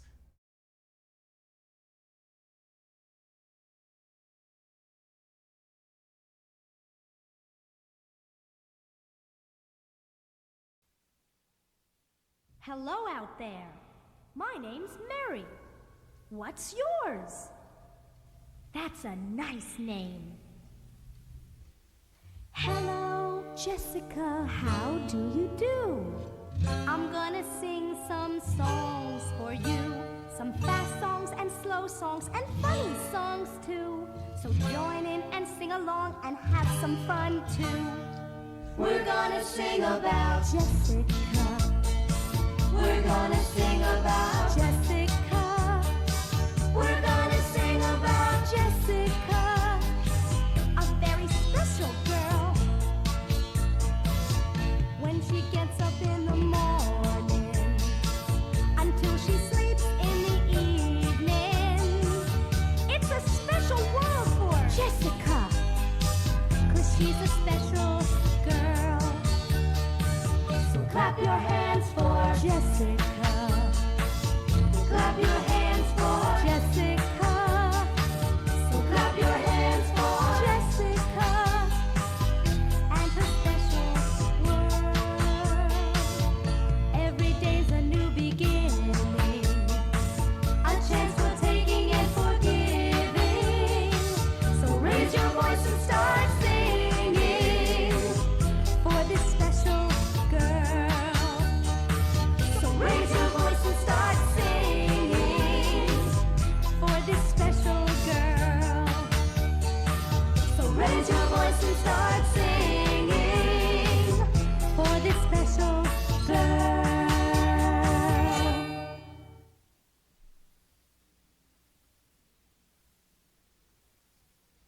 It's the morning, and time for big girls like Jessica to wipe the sleep from their eyes. Hello, day. Good morning, good morning, good morning, little one. The sun is dancing on your windowsill for you. Good morning, good morning, good morning, little one. There's lots of things that Jessica wants to do to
Of course, nothing could be more fun than a splish-splash in the bath. Why, Jessica, even Mommy likes that. 1, 2, 3, 4. Rubba-dubba-dubba, rubba-dubba-dubba, rubba-dubba-dubba in the bath. Rubba-dubba-dubba, rubba-dubba-dubba, rubba-dubba-dubba in the bath. Splash away, jump on my board and sail away. Rubba-dubba-dubba, rubba-dubba-dubba, rubba-dubba-dubba in the bath. Rubba-dubba-dubba, rubba-dubba-dubba, rubba-dubba-dubba in the bath. I'm all wet, but I don't mind, 'cause I'm having a grand old time. Rubba-dubba-dubba, rubba-dubba-dubba, rubba-dubba-dubba in the bath. Rubba-dubba-dubba, rubba-dubba-dubba, rubba-dubba-dubba in the bath. Mommy's gone to wash my nose, gonna soak my body down to my toes. Floating on a bubble sea am I, like big white clouds way up in the sky. Rubba-dubba-dubba, rubba-dubba-dubba, rubba-dubba-dubba in the bath. Rubba-dubba-dubba, rubba-dubba-dubba, rubba-dubba-dubba in the bath. Here comes Daddy with a favorite duck, saying quack, quack, quack, and a honk, honk, honk. Making funny faces as he tickles my chin, saying, Jessica, let the fun begin. Rubba-dubba-dubba, rubba-dubba-dubba, rubba-dubba-dubba in the bath. Rubba-dubba-dubba, rubba-dubba-dubba, rubba-dubba-dubba in the bath. Wait a minute, don't pull that plug. It's only been an hour and I'm not done. Rubba-dubba-dubba, rubba-dubba-dubba, rubba-dubba-dubba in the bath. Rubba-dubba-dubba, rubba-dubba-dubba, rubba-dubba-dubba in the bath. Rubba-dubba-dubba, rubba-dubba-dubba, rubba-dubba-dubba in the bath. Rubba-dubba-dubba, rubba-dubba-dubba, rubba-dubba-dubba in the bath. Yeah.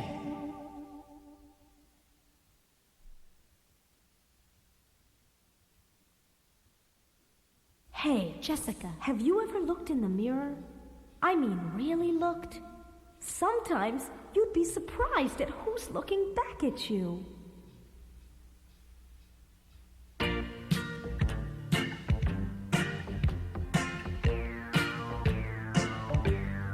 Who's that girl in the mirror? Who's that girl? La la la la la la la la la. Who's that happy, smiling Jessica? Who's that girl? La la la la la. Will she grow up like her daddy with big toes? La la la la la la la la. Or grow up to be a dancer?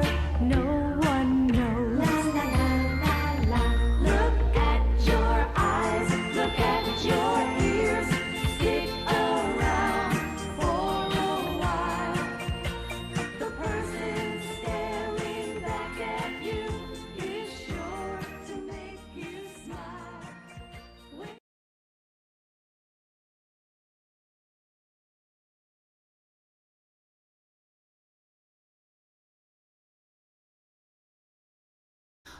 Fiddle-dee-doops, I gotta change this. Oops. There we go. Oh boy, oh boy, oh boy. All right. So what did we think of Jessica's songs? Did we like Jessica's songs? Did we like her songs? Did we like the songs all about Jessica? Rubba-dubba-dubba and all that good shit? Yeah. Jessica, we out here. We're out here celebrating you. We all gotta listen to Jessica. Jessica is in charge now. Jessica in control. All right, so let's go with let me change that. Let's do some videos now. Got some videos here. First off, we have inside the National Railway Museum. Woo! All right, Britain, what do you got for us? What do you got for us, Britain? Britain?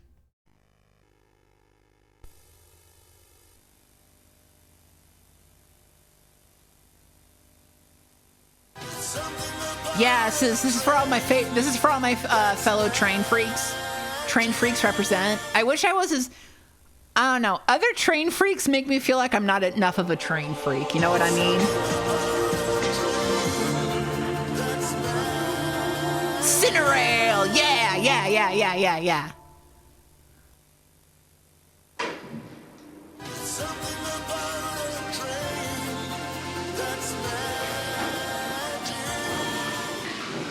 Sick.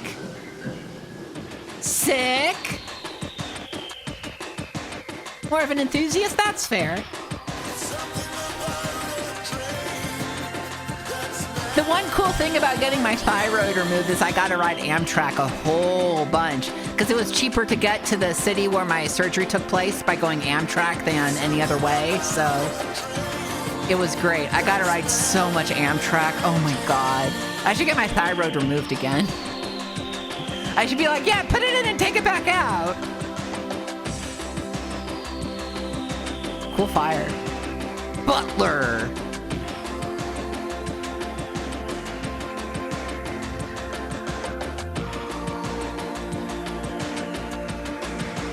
Yeah, I really liked the Texas Eagle because it was really big and not very crowded, and I thought the coffee wasn't bad either. I'm very picky about coffee, and I really liked their coffee. I was like, this is so good. Yeah, maybe there's other parts of me that can remove, like, hey, Temple, Texas, do you want to remove my, I don't know, what am I doing with my appendix? You want it? Yeah, I could just ride the train for fun. It goes to Dallas. I could just do that. How many people do you know who'd like to drive a train? Me! I wanna! Well, although they may not admit it, I'm sure they'd love to be sitting where I'm sitting. Yeah. Because I'm in the driving seat of a legend. This is the fastest steam locomotive in the world. Okay, what's it doing in a museum? Mallard. Wow, that's cool looking. That's sick. Okay, that's pretty sick. I like the speed train for steam, the steam speed train. Mallard is just one of over 100 locomotives in the care of the National Railway Museum. Thank you, And National at any Railway one time, Museum. You'll find 60 or so here in York, together with coaches and clocks, tickets and timetables. In fact, all the paraphernalia that go to make the railway what it is. And for many people, that's much more than simply a mode of transport. It's a fascinating and irreplaceable part of our heritage. And since its emergence in the early years of the 19th century, railways have changed not only Britain, but the whole world. That's true. The museum, the NRM as it's known to its friends, attracts over 420,000 visitors each year. I want to go. From the earliest days of the railway pioneers. I went to the Railway Museum at Temple, Texas. That was fun. It's really cool. It's in the top floor of the. On a regular basis, you can come it's on the back top again floor and of the again old and Santa Fe still find station. It's really something new. cool.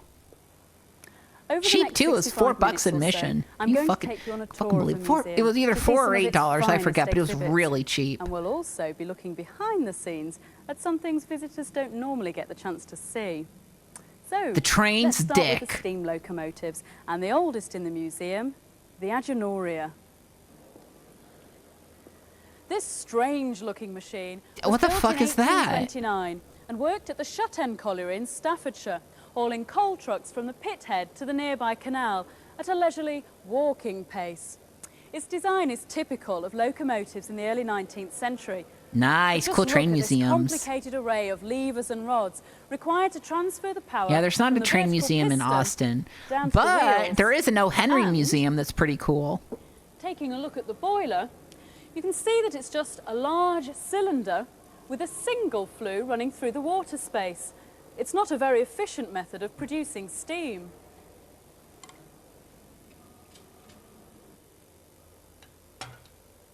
However, despite the limitations caused by its design, the Agenoria worked quite successfully at the colliery for over 35 years. Built in the same year as the Agenoria was a locomotive destined for immortality, Rocket. The two locos offer a fascinating contrast in design. Although the original Rocket has survived, This section replica is very useful in its own way to demonstrate why Rocket was such a major turning point in railway history. Rocket's original design incorporated 3 new ideas which had never before been tried together, and it was this combination that revolutionised the power and performance of steam locomotives. The first innovation was to do away with the complicated rods and levers of the Agenoria.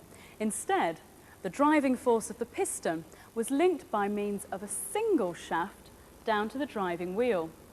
And the second major advance... I don't know if any of you are fans of museums that I hate. You know those museums that are just like Instagram museums where you just kind of go around and take your photo in front of things, and it's like an experience, but it doesn't actually teach you anything, and it's more of a like... In common with the Agenoria's I don't know, I don't know. Shit museums, yeah. There's one that's closing in Austin, the Museum of Ice Cream, which pisses me off. First of all, it's really pricey. It's $24 admission, which is like $10 more than the Bullock, so fuck that. But secondly, it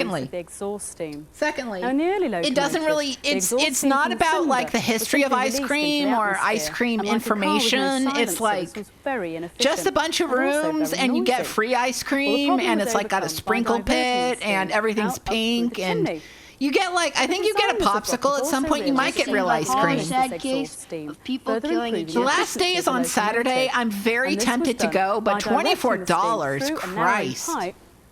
Like, in the base of the chimney. The blast pipe had the effect of creating a strong draft at the end of the boiler tubes that in turn drew hot gases from $24. I can get ice cream in the same shopping center for like cheap.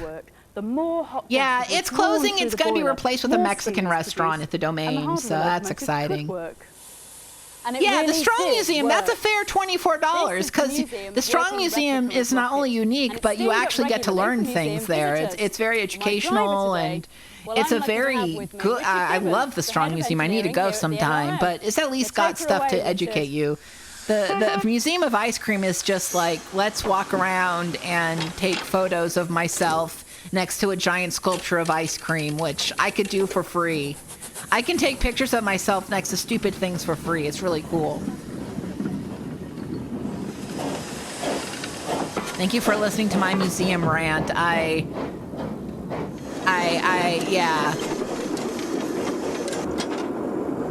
I know that museums on the East Coast are a little pricier, and that's totally fair. But museum prices in Austin are about 14 to maybe less. They're usually less than 20. Yeah, when I go to a museum, I want to learn things. Like, I like learning through the concept of a museum. I like having interactive things that teach me crap. Like, I like that. Yeah, East Coast is more expensive, but, like, that makes sense. They've got more stuff there. It's pricier in the East Coast anyway. But, like, in Austin, most museums are about, like, 10 to $20. 24 is just too much. Well, that's a very exhilarating experience, even if it's only going at 10 miles an hour. Isn't that brilliant, Richard? Yes, it's a fine machine. And the important thing about this, Lucy, is that these 3 principles that occurred for the very first time in Rocket, the inclined cylinders, the multitubular boiler, and the blast pipe, were worked on for the next 140 years to develop the steam locomotive to the middle of the 20th century, by which time it had become a finely perfected machine. Follow me back into the museum and let's go and have a look at one. Fantastic. Okay, so here we are, the very heart of the matter. We're in the firebox of the final development of the British steam locomotive.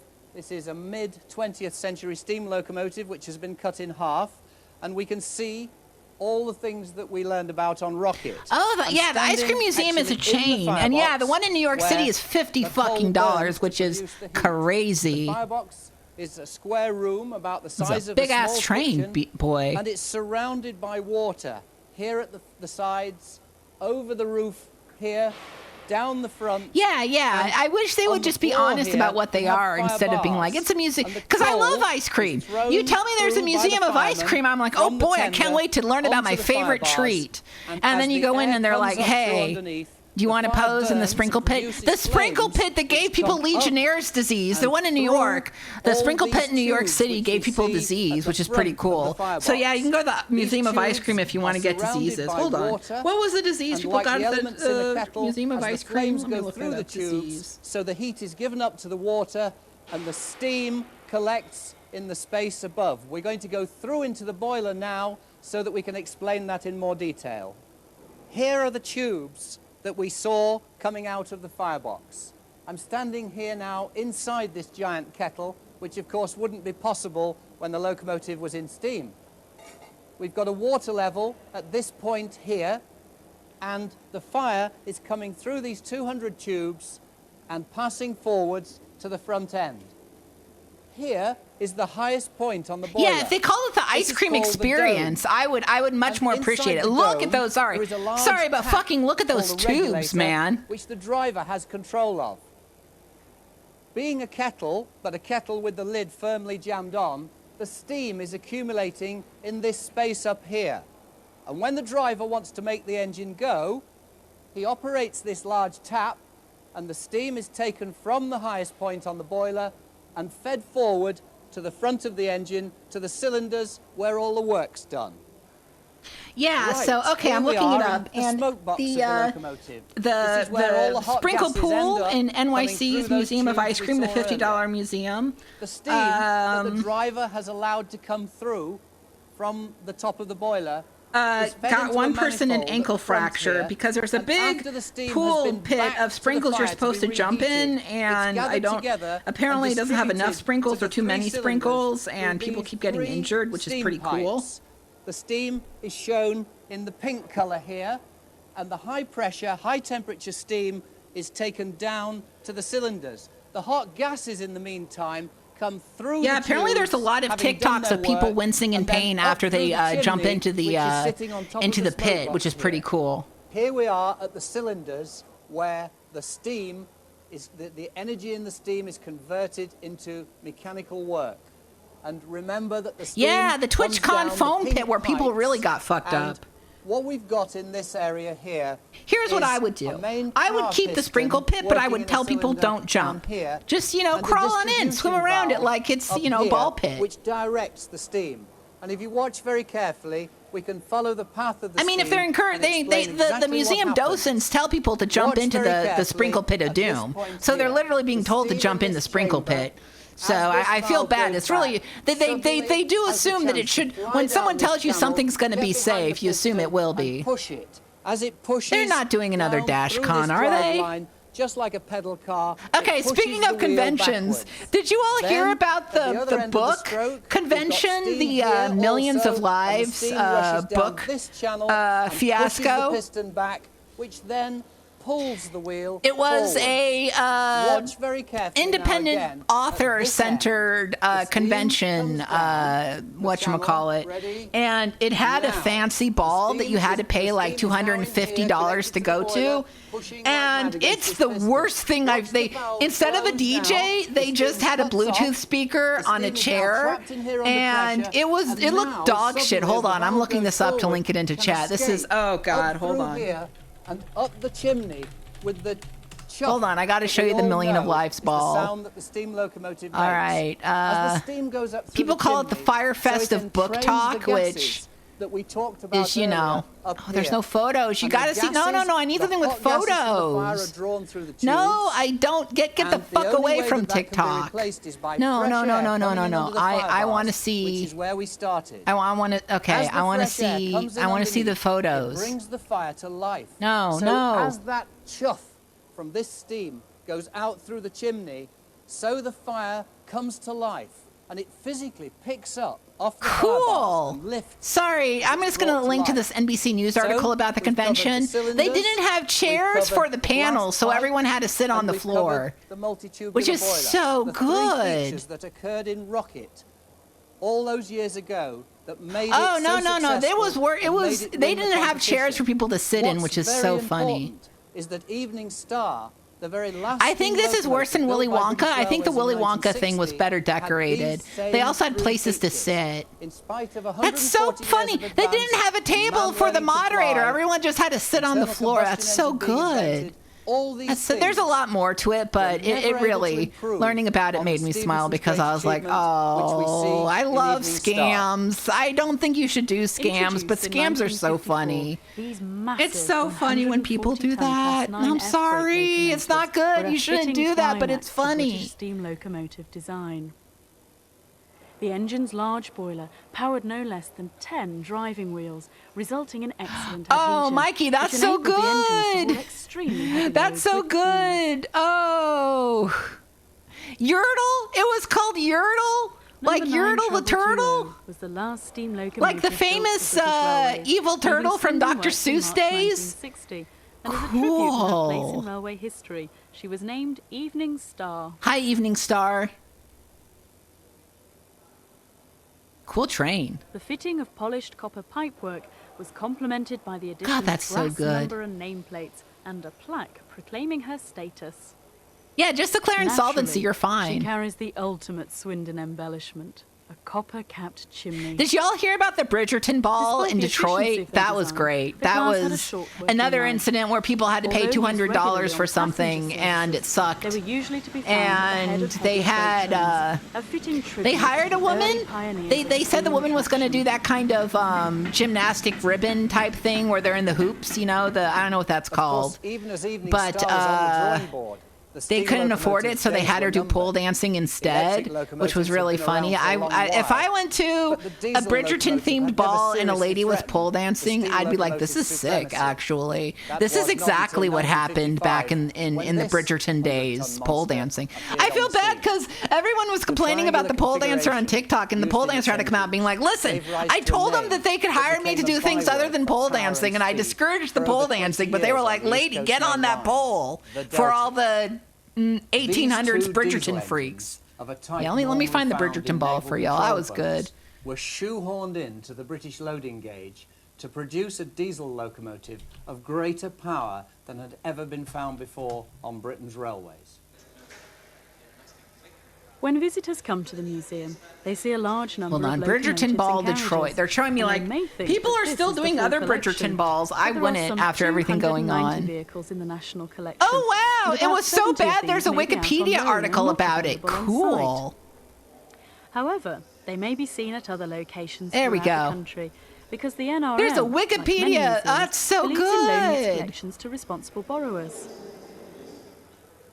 The museum believes that every person, I'm so happy there's a whole page about it. That's so good. Has the right to see, feel, hear and sense steam locomotives at work in the environment for which they were designed. By loaning locomotives to responsible outside bodies, the museum can bring this desire to fruition.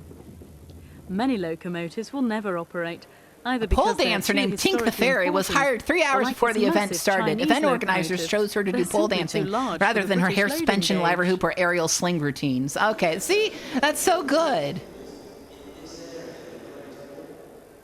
An excellent example of a locomotive that has operated successfully. She was told to do character work between her 3 stage performances, during which she danced to 2 songs from Bridgerton played over speakers, as well as Moves Like Jagger for her final set.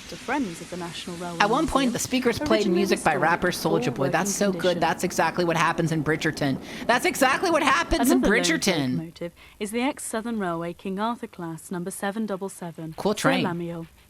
This powerful and versatile locomotive. Yeah, anytime there's a scam event, a scam type, will be returned to the museum like, convention or something, I'm all over it. I'm there. I want to know all about it. I'm attending. Well, I would attend if I could.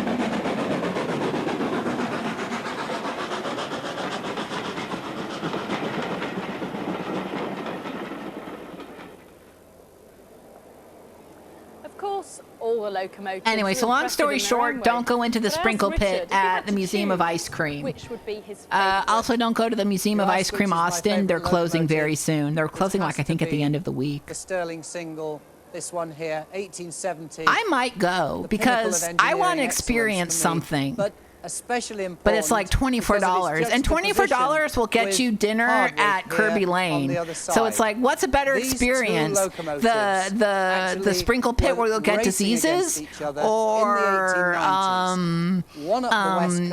gluten-free pancakes? And obviously, one of those is superior to the other.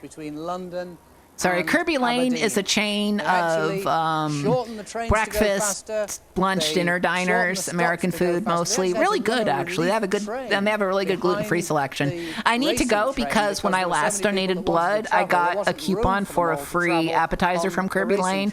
So I need to go there. Racing against each other, and both these locomotives were the company's best version of what they'd got to try and go faster.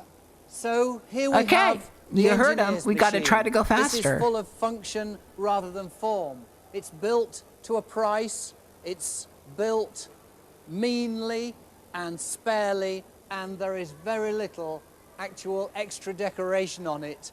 And this locomotive, this actual locomotive, the only time I've injured myself in like a kids' play place was at Universal Studios, Hollywood. They used to have a five-hole themed like rope climbing thing and playground and stuff.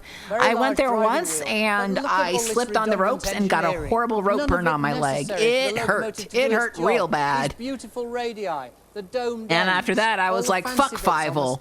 This mouse injured me. I don't like him anymore." Sorry to Five-hole the mouse. I have forgiven you. It wasn't your fault. You didn't design those ropes. And if it looked right, it would go better. He was, in fact, very wrong.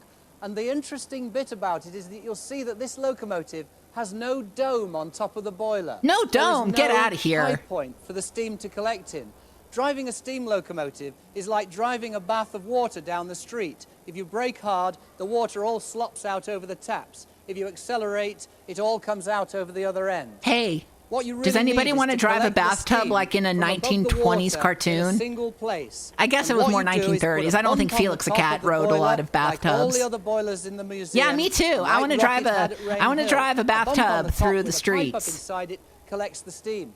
Patrick Stirling, the clergyman's son who designed this locomotive, abhorred domes. He thought they were dreadful things, and he wouldn't have a dome on one of his locomotives. God, I wish. So the drivers had to drive this machine in a way that enabled them to get round the technical constraints.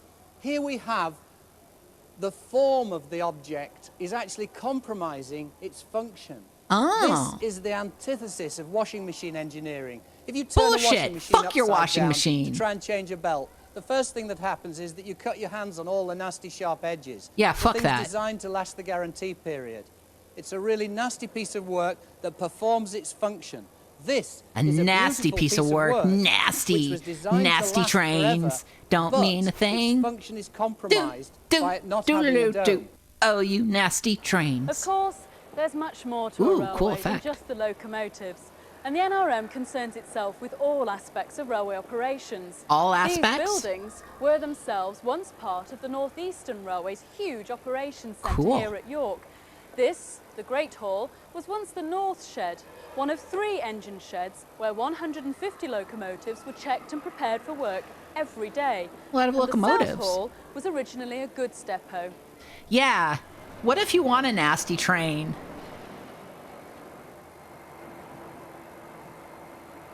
Well, you won't find many of these on today's railways, but the turntable was once a vital part of railway operations, allowing the steam engine to turn around for the return run back to the home depot. The engine shed here at York is a fine example of the roundhouse system, where each locomotive... Roundhouse! I loved that show growing up. That was a show that, like, you either loved it or hated it. I loved it. It was like... onto the turntable and then off up the main line. A sketch comedy show, but it was kind of trying to be like in Living Color in that they had like their equivalent of like Fly Girl dancers, but it was just everybody dancing. Okay, that's actually something that I wish other comedy shows would do. Bring back the Fly Girls, okay? Okay? All all comedy shows need the Fly Girls. Well, there's one all thing of them. that the early Mad TV, locomotives could not cope SNL. with, and that was hauling trucks up a steep slope. I think you To should solve this leave. I problem, think you should railway leave. engineers Needs the turned to Fly Girls existing from In Living technology, Color. Yes. And what they came up with was a stationary steam engine. Imagine which pulled the trucks up the road by means Tim of a Robinson rope as a attached Fly around a Girl. drum. It would be so cool. This is the Weatherhill winding engine, dating back to 1833. And for many years it was in use at the Stanhope Quarry, hauling trucks up a 1 in 12 incline on the first part of their long journey from the quarry to the rapidly expanding ironworks in the northeast of England. The machine was controlled by the engine man from this platform. And although it seems That's a little right. precarious now, Girls who you are would have literally walked out onto it flies. from the first floor of the engine house.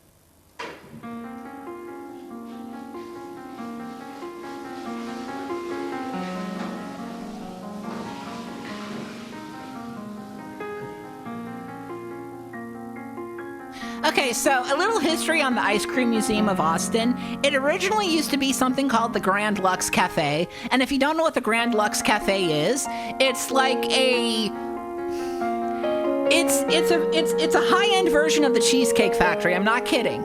It's literally by the Cheesecake Factory. It's another brand, and it's like fancier, more expensive Cheesecake Factory, which Chad, when was the last time you've been to the Cheesecake Factory? Like, I gotta know. I went in like 2021? 2020? I went some time ago, and it's been like the only time I went to the Cheesecake Factory. I've only been once. And I was at a mall, and I was really hungry, and I couldn't find any other gluten-free option, so I was like, okay, I'll have an appetizer at the Cheesecake Factory, and it was a bonkers experience. It feels very much like chain food. It's fine. But that menu, man, that menu goes places. That menu just doesn't end. And it can't all be good. It can't like, then they don't have a specialty. So there's like, you don't know what you can eat that's like, it's gonna be good. Detail you see in all of the museum's exhibits. Running automatically for 8 hours a day, 7 days a week. It's just a really overwhelming experience, the Cheesecake Factory. I don't like that, but if you're an easily overwhelmed man, the Cheesecake Factory is just a hellhole. It's the lighting, the music's not so bad, but the lighting and the everything around you, yeah. Macaroni Grill, I really like. The difference between Cheesecake Factory and Macaroni Grill is you can draw on the tablecloth in the cheesecake in the Macaroni Grill, and the Cheesecake Factory doesn't let you do that. The museum has a large collection of models. If you write on the tables on the Cheesecake Factory, they will kick you out. Macaroni Grill, Romano's Macaroni Grill, is a chief engineer of the Great Italian Western Railway, chain. and we'll be hearing more I think about they do him some later gluten-free on. options. I haven't It's one been of the since I was a finest child, examples of teenager, I should say. It was one of my model-making mom's favorite craftsmanship in places to eat. Victorian We would go there quite often. She fucking loved the Macaroni Grill. Well, it may come as some surprise to find models of ships in the National Railway Museum. But many railway companies operated shipping It's true. They lock services, you in a dark particularly room in on the ferry Cheesecake routes. Factory, and the wait staff beat the shit out of This particular you. model was built Very by overwhelming. Thornycroft's of Southampton, who also built its full-size counterpart in 1924 to operate between Portsmouth and the Isle of Wight. Does the Cheesecake Factory still have, like, Well, now we've moved the right opera up to singer date. that goes from And the table to opening of the table or Channel whatever? Tunnel marks a new era in Britain's railway operations. It rightly deserves its place at the National Railway Museum. Well, of course, they couldn't fit the entire tunnel in here, but this section Vorex? shows how it's constructed. The from Italian people segmented spoke rings to you of in the concrete. toilet? That's And you can also see a like, mock-up of the okay, Eurostar like, were tab. they in the bathroom and they were like, hey, impressive. buongiorno, Not you're quite as taking a impressive as the piss? Or real was it thing. like audio piped into the toilet? I remember the violinist, yeah.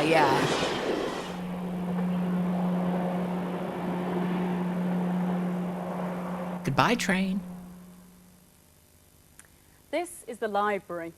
Ooh, The NRM has library. over 2 million books, posters, photographs, and papers of all kinds. Oh, I remember. Okay. The Italian lessons in the bathrooms. I think I remember that. Remarkable items. And some of I them I are was so hoping it was a precious that they can toilet only being be like, handled when you're wearing hey, cotton gloves. what are you I have doing? one You right here. Oh my This God, D. notebook dates Gooch. back to D. Gooch 1840, sketchbook. and it once belonged to Daniel Gooch. who was Daniel only 20 Gooch, when he was introducing appointed the chief Gooch. engineer of the Great Western Railway. The Gooch, If you the remember, Gooch book. It was his brass book for model of Gooches. Firefly, which we saw earlier in the South Hall. Gooch had notoriously bad handwriting, and it's suspected that the detailed drawings in this notebook were actually done by his assistants. The book gives fascinating insight into Gooch's working methods. There are one or two personal comments. Ooh, personal comments from the Gooch. See here, March 1840. The Gooch, every morning on 108.2 The Buzz. The museum's many artworks feature scenes from the early 19th century right Actually, up The to Buzz isn't a present good day, name for reflecting a the enormous classic rock impact railways station. have Classic had rock on is our more way of like life. The Bear. The railways have also done a great deal to promote the seaside holiday and sporting occasions of all Do kinds. you think? Okay, I'm looking This something original up. painting I formed need the to know basis if of a classic striking rock stations in poster. Canada are It just named the needed Beaver. words. Hold on. Canada radio station, the Beaver. In the 1920s and 30s, the railways commissioned the best commercial artists of their time, and the results are truly The Beaver, 100.3. Sir William Orphan's striking interpretation of The Night Mail, The Engine Men in 1924 In Calgary, contrasts with the more Alberta, the traditional Beaver style employed by Murray FM. Seckerton. British Railways continued the practice. Radio Beaver and Jack is Marriott's Canada Canadian 1949 Army's painting of official Albury Village online is radio a superb station. example Okay, of the so we got railway's there's relationship multiple with the radio world of beavers art. in this bad boy. Yeah, Daniel Gooch's X For Decathlon. representations of railways in art, we turn to photographs. And this Our classic superb rock station album in dates back Austin to is called The Bat 1867. because we're It famous has for some our of the earliest bats. photographs of navvies It at works. work, I think bat's a constructing good classic bridges, rock tunnels, symbol. and cuttings.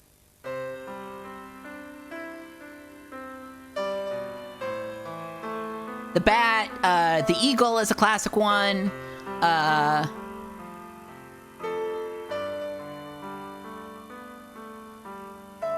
I'm trying to think of other animals that they name. There are over 1 million photos. They at the name NRM. they name radio And as you stations might after. expect in such a large collection, every format imaginable, from microdot to these very large format glass plate negatives. They never name it after like the ibis. I think the moose is what Pat Finnerty calls his fake radio station, the Moose. Goose is I think people may not want to listen to rock on the Goose, but Twitch got mad at you for saying Daniel Gooch's X Decathlon. Were they like, people don't usually say Daniel Gooch's X Decathlon? Oh, you're in Waco. Cool. I've been to Waco once. I was just picking up some soda in Waco, but Waco's cool.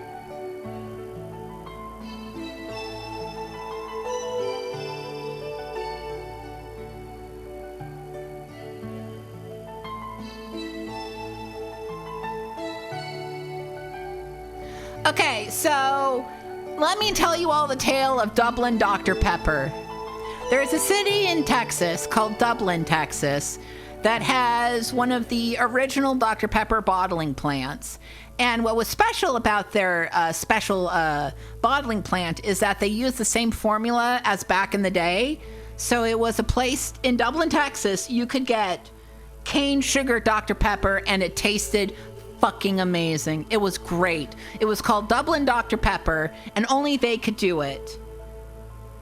You notice I'm talking in the past tense here. The NRM has such a vast collection of Because railway in items, but not the all of them can go in on the display at 2010s, once. 2009 Now, or so, everyone sometime has around its full of then, interesting things, 2010 but I just think, take a look the at Dr. these.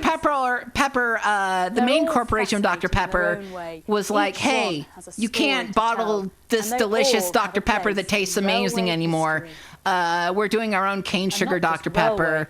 And their cane sugar Dr. Pepper didn't use cane sugar, it used fucking beet sugar, and it tasted like garbage. And Dublin Dr. Pepper, the Dublin bottling plant, it still exists. They still make cane sugar sodas. They are not legally allowed to make anything that tastes like Dr. Pepper. They had a fake Dr. Pepper for a while that ended up getting shut down, but yeah. Eisenhower met with Winston Churchill. I really miss Dublin Dr. Pepper. It was so good. I'm going to look it up on Wikipedia. Should have something about it. They do. It was so good, y'all. It was so fucking good. Where many smaller items are kept, such as tickets, watches, lamps, flags, nameplates, in fact all the dozens of items that are required to keep a railway running. These racks hold the nameplates of steam and diesel locomotives, reminders of a vanished era. Oh, I forgot Dublin Dr. Pepper ended up being sued by Dr. Pepper. Silver Fox was one of the A4 class locomotives built by the They used to, LNER they had something called Dublin Original, but the Fox symbol on the boiler represented they got rid of them. Anyway, she was sister engine to you'll be glad to know that the Dublin Original fake Dr. Pepper had a Bible verse featuring the Sermon on the Mount, in which they say, "Bless your enemies and pray for them that persecute you," which is the funniest fucking thing to say. There are all sorts of subjects covered by notices and signs. Restrictions on the use of toilets. Whoa, what about toilets? To use them.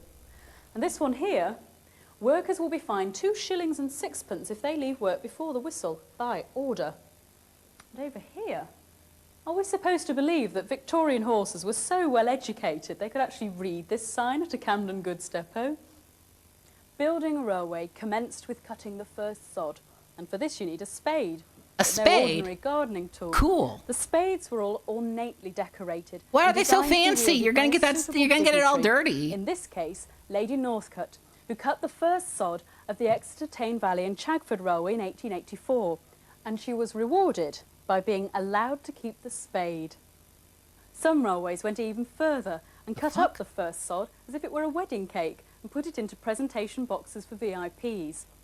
Here's a piece of the first sod of the whole Barnsley and East Riding Junction. I thought it was going to be like... cut on the 15th of January, 1881. Cocaine, sorry. From spades to walking sticks. And this beauty belonged to Eisenbar Kingdom Brunel, a man of immense achievements. But there's one battle he didn't win, and that was the Battle of the Gauges. Fuck! The Great Western Railway broad gauge of 7 foot and a quarter inch failed in its challenge to the standard gauge of 4 foot 8.5 inches. But Brunel was a practical chap, and his walking stick was designed to convert I just thought you could snort sod. Why can't I snort there's one sod? subject that's been the It's butt called, of the it seems snortable. Railway catering. But all this is about as far away from a toasted sausage sandwich on a paper napkin as you can get. For example, take a look at this. What? What is it? This wonderful dinner plate comes from the company director's saloon of the Manchester, Sheffield and Lincolnshire Railway. And just imagine eating your Danish pastry off it. Well, the railway certainly knew how to cater for their customers. When I took Amtrak, they didn't have plates. But that's okay. It was the Texas Eagle, and I wasn't doing dining. Yeah, I love her outfit. It's so good. A wonderful 3-handled punch cup from the Grand Hotel at St Pancras Station. However, nothing could surpass the elegance of this hot water samovar from a refreshment room on the Great Central Railway. I have to admit, that is sick. Unfortunately, things don't seem Coca-Cola. quite so elegant as we move into more recent times. Boo. Silver gives way to plastic. And how many of you remember these? The infamous plastic coffee cups. Well, even they have found their way into railway history. The museum has over 300 what about pictures the- and other items of what about rolling the plastic stock, coffee many of cups? which are on display here in the South What about the Hall, plastic where coffee the cups? atmosphere of a Victorian station The ones on has been Amtrak that I wonderfully got was recreated. just a disposable cardboard cup. Holy shit, that's fancy. And here we have nothing less than the very epitome of luxury travel. Yeah, what the fuck? Pullman coach. Topaz, built in 1913, ran on the South Eastern and Chatham Railway, and it's a superb example of the vanished age of Edwardian elegance.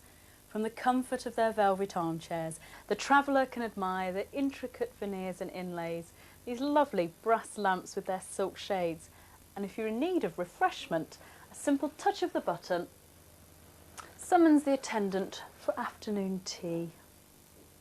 This is so Edwardian fancy. elegance of topaz is in marked contrast to an altogether more unusual example of rail luxury that was once available to international travellers, the Wagon Lee sleeping car. Okay. The strong continental appearance of the Wagon Lee intrigues many visitors, and as the Eurostar has dramatically shrunk journey times, the concept of sleeping en route from London to Paris is a reminder of a more leisurely age. They still Although have sleeping sleeper cars were commonly cars. They used still have throughout sleeper Britain, trains. Only these cross-channel coaches carried multilingual signs and displayed instructions on how to fit life jackets.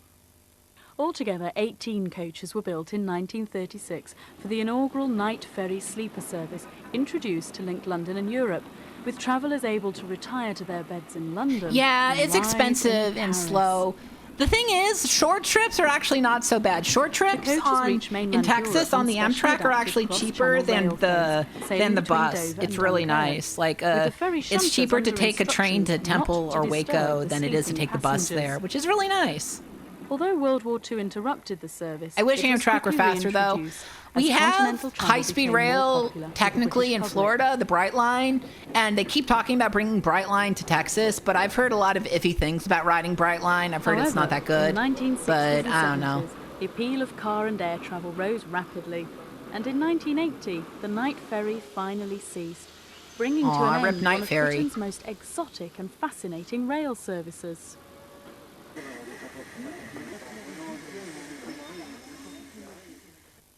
Well, this is not the kind of coach you'd expect to find your average commuter in. It's more like something out of Jules Verne.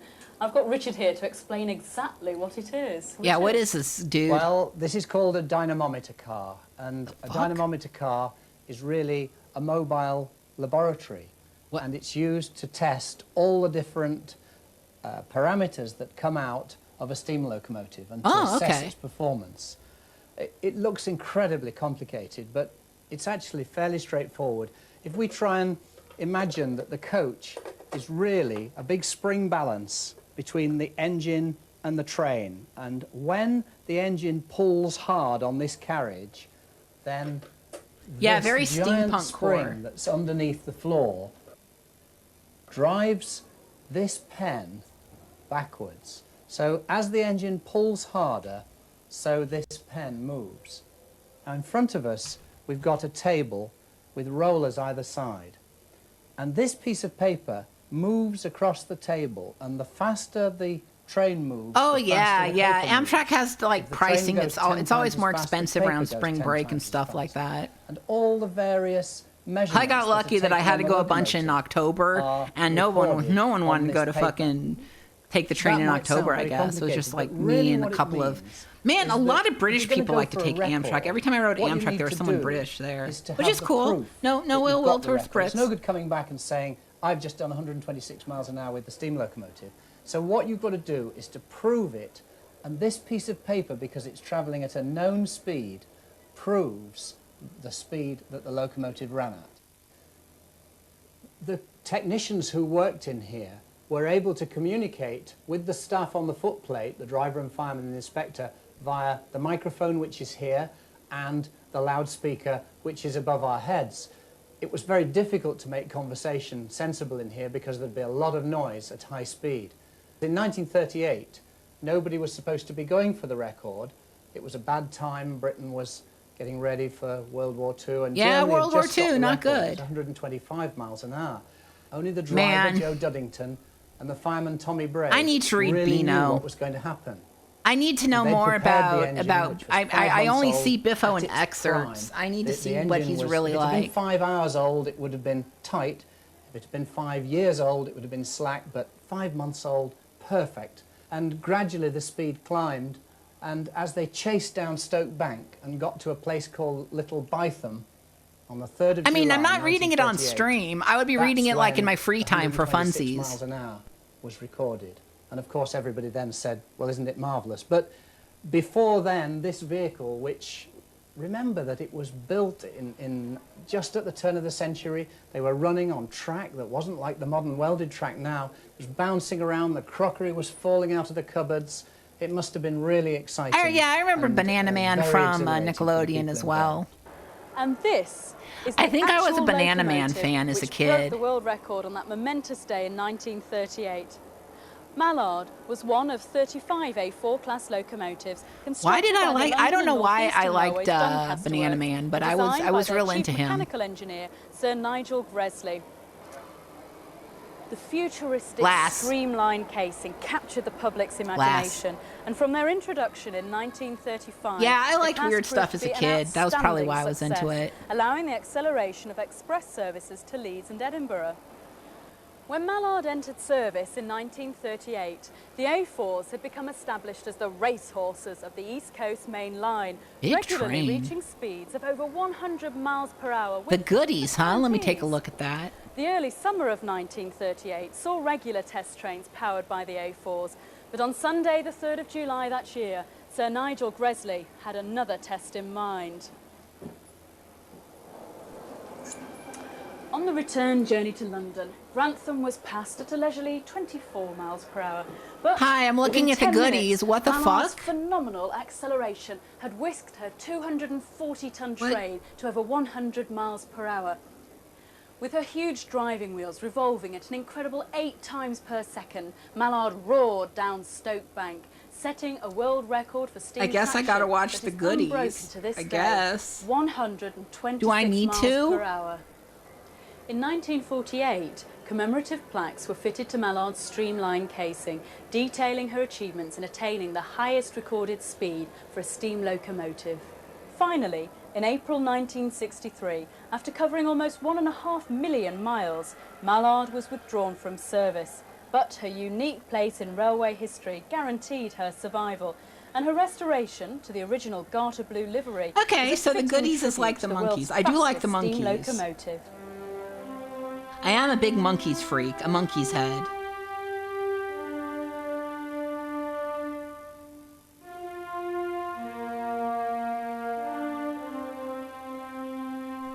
I really like the way that the Mallard looks. I really like that train. That's a sick train.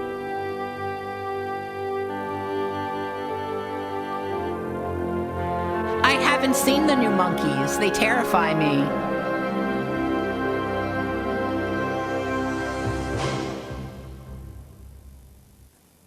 This is another specialist vehicle, Lucy. This is a post office. You'll on be wheels. glad to know the And goodies this was is not used by the streaming railway anywhere, to deliver apparently. mail. This vehicle is 1883, and the way it all works is shown beautifully in the film Night Mail. But what was really happening is that Maybe it's the people available who in were the sorting UK, but it were sitting at doesn't seem these like it's desks, available in the going US. through the bags of mail that they got from the terminus and sorting them out into their various destinations. When all the mail was sorted, it was put into sacks, bound up into these big, heavy parcels. You can buy the and complete then, as the DVD train was for still going along 54 non-stop, bucks. was hung out But the side no, of the the train, goodies are not on and a streaming, net at the side of the unfortunately. track If you want to watch the collected it. goodies, That wasn't you're the out end of of the luck. story, though, because also hanging at the side of the track, Unless were it's other like on towns' YouTube or something. mail It seems like hanging something out, that would be on ready for YouTube. this train to collect. Like someone so being the process like- went on. Someone all the way called through like the journey. bloke uploader, And it putting was it so all on complicated that in fact there on were YouTube. things like mail for Ireland was still being sorted as the trains were going up to Scotland and dropped off part way up the journey so it could go across to Ireland. So the whole process saved time and caused the Royal Mail to be delivered much faster than it would have been by just sorting it at the end and then putting it on the train. From the pure functionality of the travelling post office, let's move just a little bit more upmarket. Well, no matter how luxurious first-class travel claims to be, nothing can compare with the special saloons. Yeah, built the for our goodies kings and doesn't look like queens. there's a lot of the These goodies on fabulous YouTube palaces on either. wheels So I mean, are there's one like of the clips most and stuff in popular awful items here at the episodes. NRM. Where is It's pretty it? obvious to see why. Now, normally, Has no members one of the just put public it aren't allowed anywhere? to enter these vehicles. But Is it just today, not on I'm any fortunate streaming in having services? Special permission to show you inside. As we saw earlier in the library, Some of the goodies is on great care archive. taken Okay, to good, protect the good. museum's unique exhibits. So anyone who enters the royal coaches must wear these protective overshoes. This is the special saloon used by Queen Adelaide, widow of King William IV, on the London-Birmingham Railway in the early 1840s. Not the sort of thing you'd see at Euston today. This delightful four-wheeled vehicle is the oldest with royal associations anywhere in the world. It's actually 3 separate compartments, which very much reflect the stagecoach design that railway carriages were based on at that time. Right here we have a special observation compartment. This is the day compartment. At the back here, I do like the way that sleeping train looks. compartment. That's really cool looking.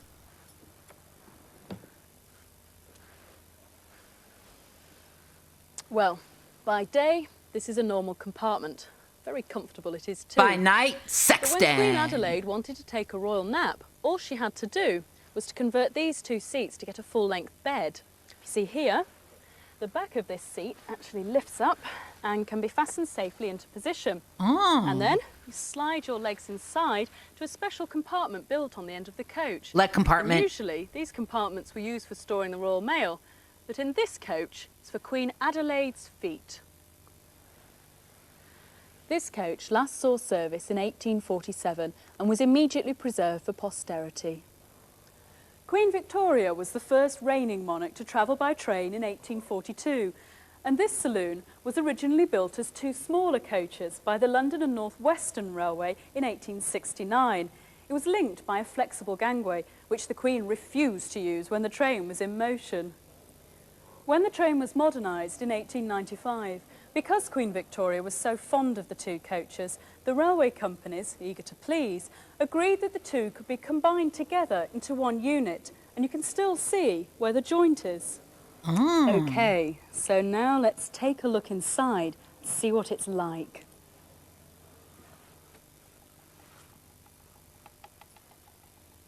Kind of gaudy. These interiors remain exactly as they were in November 1900, shortly before Queen Victoria died. Sorry, and they were ma'am. designed at the height of Victorian exuberance. Just take a look at the decor. The watered silk decorations here are in patriotic colours of red, white and blue. Hurrah for the Empire! Well, in 1895, I wouldn't when the say carriages that, were but modernised, that's electric fine. lighting was installed, as well as these buzzers to summon the attendants. Queen Victoria was very suspicious of this newfangled electricity, and she insisted that the oil lamps be retained. Queen Victoria? Whoever the queen was, she really wanted a fire on the train, which is cool. It's like, please set it on fire. This is I the can't Queen's live toilet without the idea of a compartment. fire and as hazard. you can see, its decoration matches that of the day compartment, with the blue damask and brocade. And of course, only Queen Victoria was to use these facilities. The attendants and ladies in waiting had to use their own.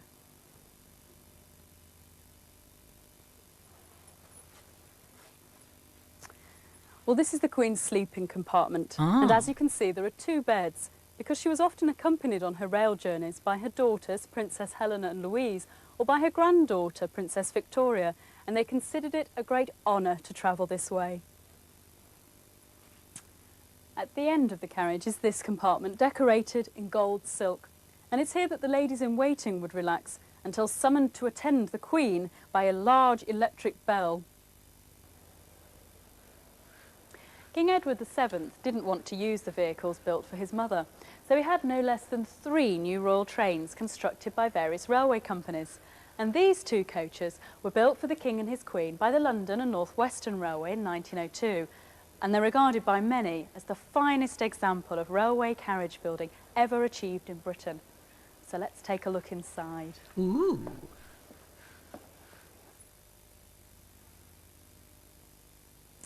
Well, here in the Queen's Saloon, isn't it lovely? Queen's The Saloon. walls Just pull up are to the finished off bar and with get white yourself enamel. The some furniture royalty. is satinwood inlaid with ivory, and all the upholstery is in various shades of green, as is the carpet. And the green colour scheme is softened by the pelmeted and tasselled curtains around the room. The saloon is fitted with electric lights, a 3-speed pivoting fan, and a bank of electric 3-speed, controls by the door. okay. I'm getting Fans, fancy. lights, and of course 2 bells for summoning your attendants and ladies in waiting. These royal saloons were the first to be fitted with a bathroom. The original bathrooms were fitted in 1915 with silver-plated baths. And then in 1941, these were replaced with the ceramic baths that you see here. Ceramic? This was so that the king and queen could travel the country in relative comfort, sometimes for days on end. Look at the red line.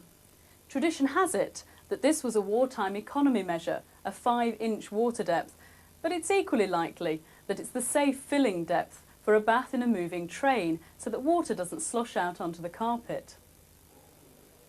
The King and Queen saloons are very similar in layout and furnishings, with both having their own bathroom and bedrooms that are bright and spacious. The white wall finishes help to create the impression of space within the carriages, an impression that is enhanced by the fine okay, so furniture I'm provided by also Ware in freaked London, out by carpeted but also bathrooms. furnished the I've been to a Royal place where I was in a house with a carpeted bathroom. I hated it. In the King's Like sitting room, I visited, a it was like comfortable someone's settee, family's armchairs, house, and his writing desk. And who I knows hated what it. I important fucking letters were hated penned carpeted here. bathrooms because all I could think of is mold. The telephone Mold, could be yeah. used If you within the want train at carpeted any time, bathroom, and was just connected get a to carpeted landline toilet when the train cover. was You at don't rest. need the whole refinement carpet of the shebang. Radio was added in 1935. Yeah, how with speakers disgusting and is that volume controls carpet? Positioned at appropriate places in each compartment. The King's day saloon and bedroom are slightly smaller than those provided for the Queen. This was as a result of the creation of a smoking compartment at the end of the King's saloon. Well, I'm now in the King's smoking saloon. And the How bad sombre does it smell, colours ma'am? show it's a little different from the Queen's saloon. And it was here, to his green leather armchair, that the King retreated after dinner to enjoy a brandy and cigar, the compartment being equipped with sockets for the King's own electric cigar lighter.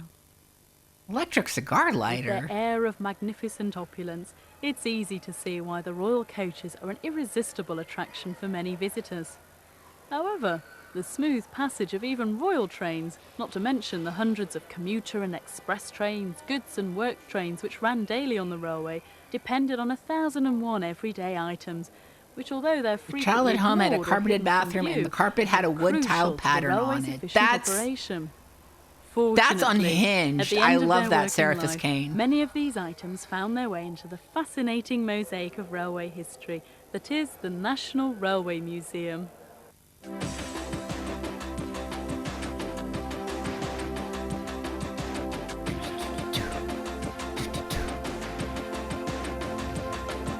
I like the music.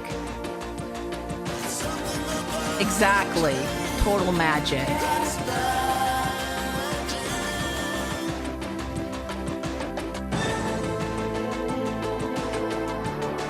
Fiddly brain, we're almost finished with the trains. Look at this train. It's so delightful, so beautiful, so filled with the...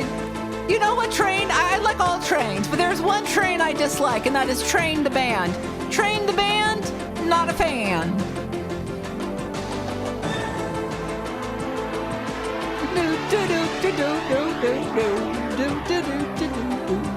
The KF7. Ooh la la. The Martin. Did that say horrible up there? Ooh, I like this high-speed train. I wouldn't want to be hit by a high-speed. Yes, exactly. Drops of stupider. Good trains. Why is that train going backwards? Goodbye, train. Going backwards. Well, I've spent a complete day here. You and sure I feel have. Like I feel like I've spent 20 hours in this museum. Railways. In my imagination, I've journeyed through 150 years of history. I've travelled under the Channel and over the highest moorland. Legs Winters, thank you. And sat with royalty. I feel bad. Well, I think very frequently about a Pat Finnerty video where he makes up a fake train song, and I think of that fake train song constantly. Oh my God. Yeah, she's going back in time. It's time travel. Now she's going to die of dysentery. Sorry, ma'am. Enjoy dysentery. Oh, or Legionnaire's disease. Anyways, we want to thank the Night Mall, the Elizabethan and the Night Ferry, the Eurotunnel Customer Services, and of course CMS Production. Transacord, we sure do. I will trans any cord you set in front of me. Yes, everyone was getting gout back in the days, but now we no longer must shout for gout. I don't know what that meant. I apologize. If you would like to help in preserving the best of Britain's railway heritage, no. why not join the Friends of the National Railway Museum? No. For more information, write to the Friends Office, National Railway Museum, Lehman Road, York. I will not pay the suggested donation, thank you. 4XJ. Fiddle-dee-dation, I won't pay the suggested donation. All right, beautiful folks, beautiful friends, we have something a bit more snappier, a bit more educational. Instead of a video from any art museum, we have a video called How to Visit an Art Museum, and it's about how to examine art. So if you're prepared to educate yourselves on the world of examining art, going to art museums, why not try to why not watch this video? Let's watch.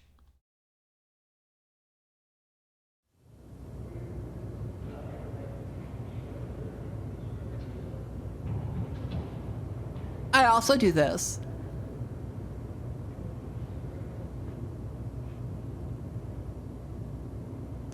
I like the person behind the chair, like, hi. Yeah, rule number 1, don't touch anything. Rule number 2, don't be loud. It's early morning. Oh, sorry, light sir. Begins to awaken worlds created by the human imagination. Ooh. There are journeys to be made here, just for the asking. Sorry, museum, I'll let you talk. Adventures into the calm of Eastern spirituality.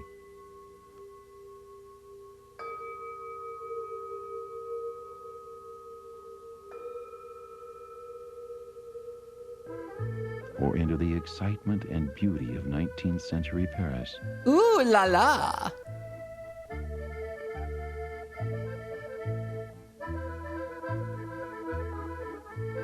Cool hat.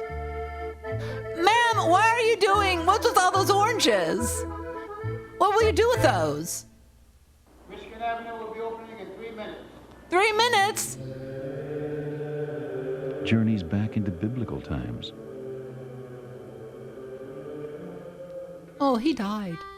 Or to a far simpler America than the one you have known.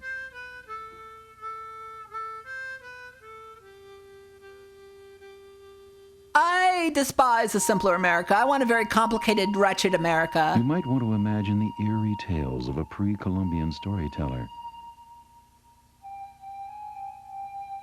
That guy looks like he's got a tummy ache. Or the power of African masks and sculptures.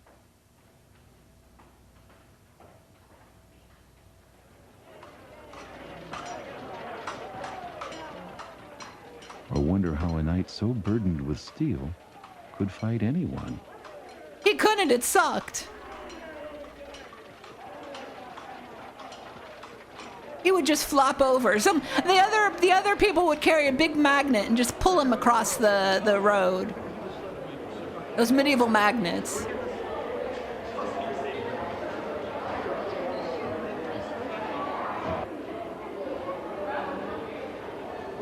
I have no clue what art museum this is. Normal art museum? Nudity at the art museum. But that's usually, if you're going to an art museum, you're gonna see some titties and some schlong. It's part of the art museum promise.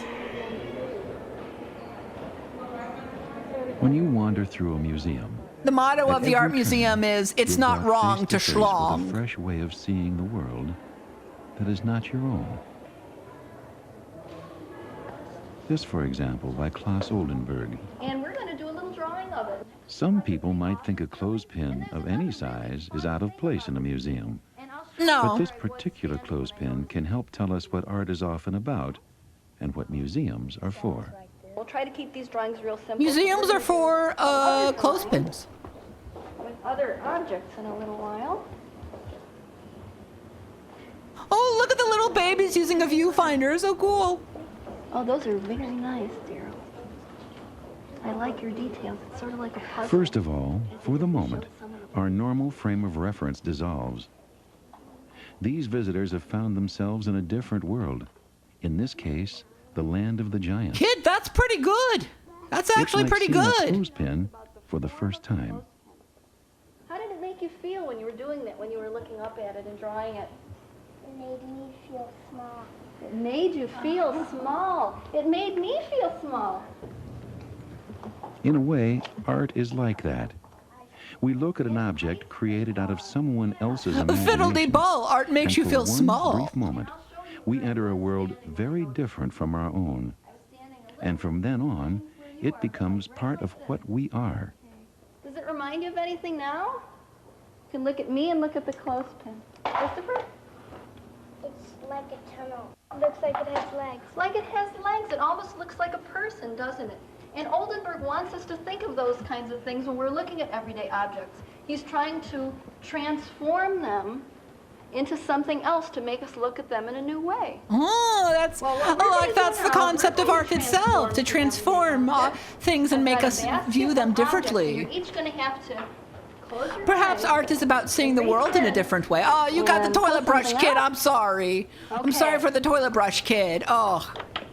And maybe, remember we said how when we looked at the clothespin after a long time, it started looking like a building or like a person? So as you're looking at your object, it might start looking like something else.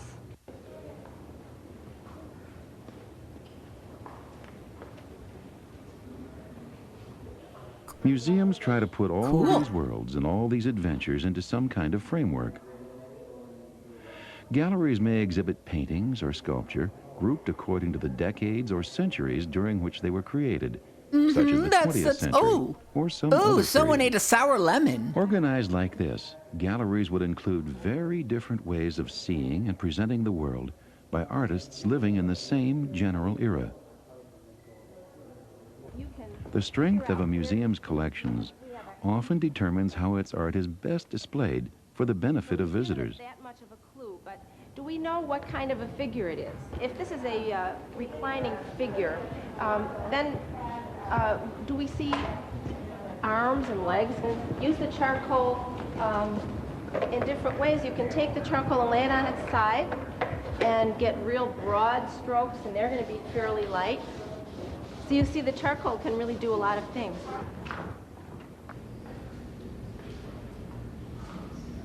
Sometimes the works of artists who perfected a style of painting are That guy's shown so together, casual. I love him. like the Impressionists and Post-Impressionists.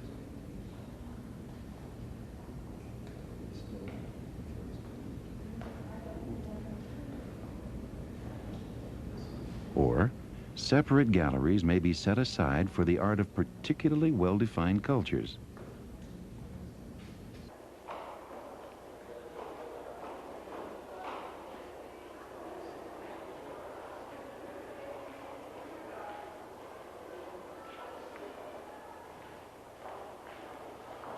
Chat, I'm sorry to give you a question before I leave jester mode, but the jester leaves you with one question. What do you think Gumby tastes like? Goodbye. Plan your visit the way the collections are organized, if you want to. But don't feel bound to do so. Don't plan yourself into losing what counts I'm back. here.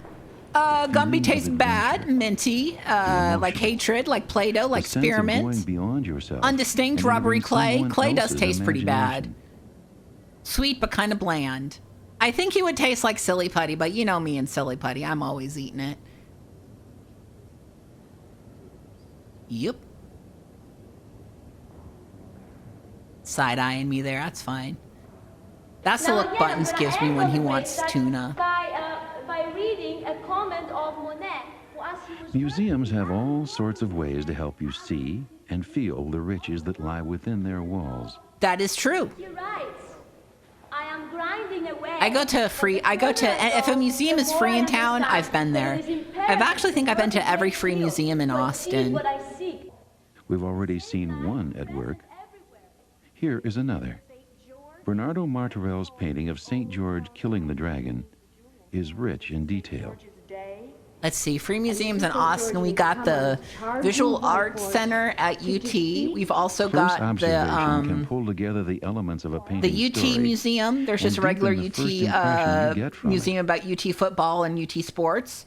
There's also a museum about the dragon has been fed things, and what has he been fitness fed? and muscle building that's free in UT, and it can be best described as the museum. I call it the Museum of Muscle because it's a lot of stuff of muscly people. It's if you like muscle, go to UT Austin because there's a lot of free muscles for you to stare at.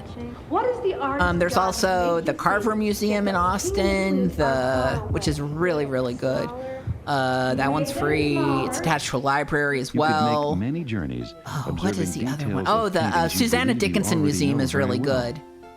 Let me see what the Museum of Muscle is called. It actually has a normal name. You may be surprised at what you didn't really see before.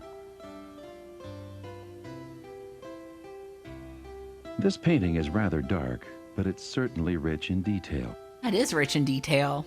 And the young pickpocketed work suggests there's more going on here than a display of food.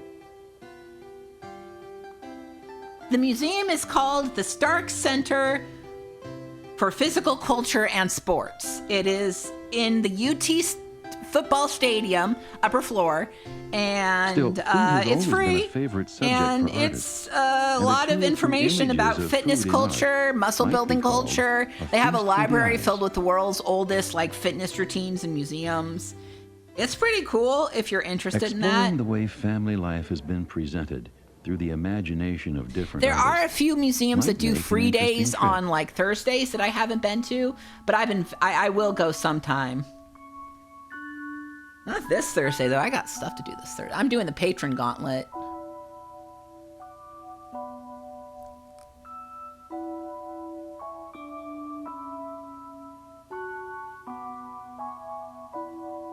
Damn, could you be in a more sunny place? Christ, that is a sunny ass painting.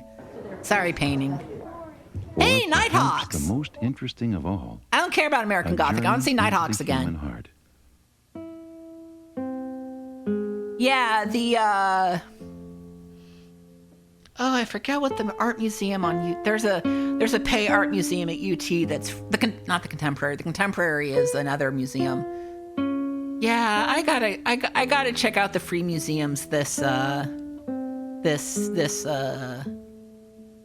summer. Actually, probably not this summer. It's gonna be way too hot. This fall, or maybe winter. I'll go out in the winter. A lot going on in that face. Including the hearts of the artists themselves. Like they're real hearts, or is this figurative? And those shells were worth a lot of money. The pleasures that art can stir in us are as varied as our capacity to be interested. Every work of art speaks to us in an individual way on its own terms, but it was created by someone at a certain time and place, and it reflects something of its maker, its time, and its place. If you were in the Cuba people and you had a lot of those shells, they certainly would make you rich because they were very prized. And what's making that bell sound on that mask? The eyes. The eyes, those bells in the eyes, are making that sound. We're going to look at one more thing. These children are learning interesting things about the lives and customs of the Cuba and Bamana peoples, from the masks and headdresses they made and wore. So it seems like the purpose of going to an art museum is to learn. Okay. Chihuahua was a kind of mythical antelope man. He worked very hard, and He gave the Bamana people the gift of farming, and he wanted the Bamana people to work hard, like he did. But they became very lazy. They would plant their corn, but they would forget about it. The corn would grow and fall and rot. When Chihuahua saw this, he became very angry at the Bamana people for neglecting the gift he had given them. And in his anger, he dug himself deep into the ground with his very sharp claws. And he hid until springtime, deep under the ground. And when spring came, the Bamana people planted their seeds. and the rains came, and the sun came up, and the seeds began to sprout. But Chihuahua, who was still very angry, who wanted to... But Chihuahua, under the ground and still angry, looked up, saw those seeds starting to sprout, and he grabbed at the roots of the corn and pulled it down, one by one, until the entire field of corn disappeared under the earth. We are going to create a headdress or a mask that has different animal parts. Someone had a favorite animal? Sarah, your favorite animal was? A horse. Are we going to talk about horses? No, okay. Cool circus. Cool horse. Some paintings prompt us to ask ourselves, who are these people? Are they real? Again, there's the ass you've been wanting. It looks like a dream. Like this one, for example, Toulouse-Lautrec's at the Moulin Rouge. Visitors curious about the artist and his background find Lautrec's work filled with people he knew, as well as people he imagined. What is that supposed to be? A fancy restaurant? Because they were Fancy? Yeah, it does kind of look fancy. It was a very popular spot in Paris. These are friends of the artist. In fact, the artist is even in the painting. He's right toward the back, right behind this group of people. These ladies were all entertainers and dancers. They were friends of Toulouse-Lautrec's. And see how they've just come off the stage? That lady who's fixing... God, that's dramatic lighting on her. Her hair is called... Yeah, entertainers. She would finish the drinks left over. This lady up in front is... that face was really shining there because the lights from the stage. She'd just come off stage. So all these people are celebrities and friends of the artist. Most paintings in galleries have labels with information that can deepen appreciation of the artist and the work itself. Some people are more comfortable with details about the work or the artist before they do any serious looking. That's fine if it works for you. Others like to look first, react to what they see, and then gather in that kind of information. For them, background information about a painting or sculpture may hinder them from seeing and reacting to it on purely artistic terms. These visitors, looking at Cayabat's Paris, a Rainy Day, seem to be doing just that. And I couldn't feel like you just walk into it. Yes, you can. You get that grand sweep of those cobbles. Right now, they're attracted to the way the pattern of buildings and cobblestones draws them in. It's wonderful the way you can look down at different streets, like a star-shaped intersection. Yeah, I'm always looking. And how the artist has created the illusion of rain. The sense of the light, the rain's falling all over the place, but you don't actually see it. But that little earring that she has. Yeah, maybe it was the last stroke of paint. The extent to which we can discover that earring is pretty cool. I like the way it's brighter than everything else. Outside the painting, like it's like, damn, look at that earring. Can only add to the adventure. Good-looking umbrellas too. We're on the street with them. No, like we're going to get bumped by these people that are coming toward us with the umbrella. I'd be worried about getting bumped by the horse.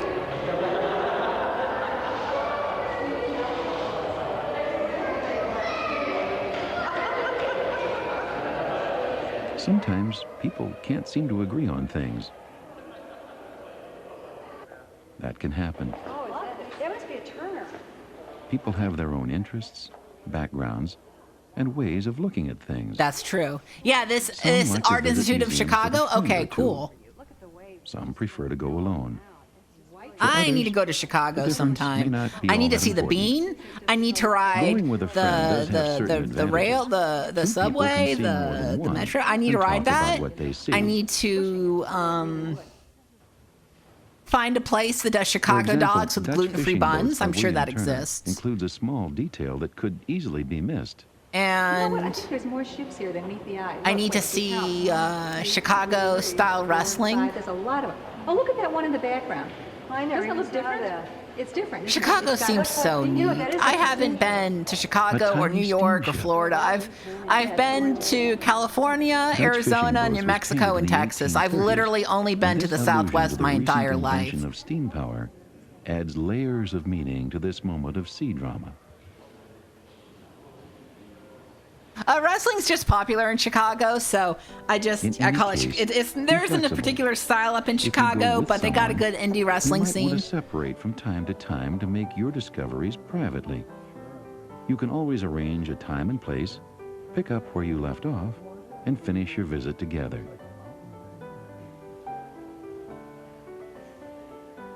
Yeah, I want to go to the East Coast pretty bad, and Chicago. But making your entire visit alone, if that suits you better, has its own advantages. Maryland. Maryland sounds fun. Without anyone else to influence you, concentration. I do want to see what's up in Delaware. Delaware seems crazy to me.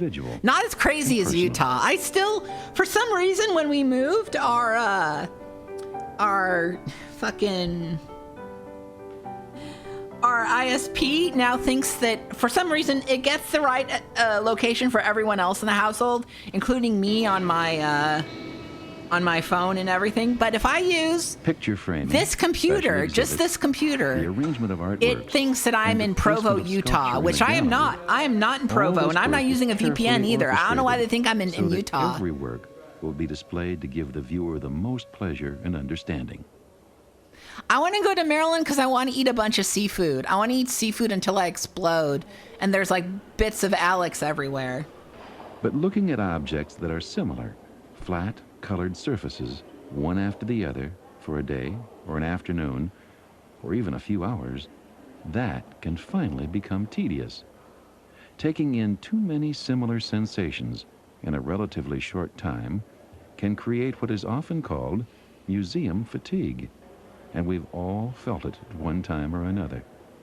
Usually at that point, the more paintings we look at, the fewer we really see.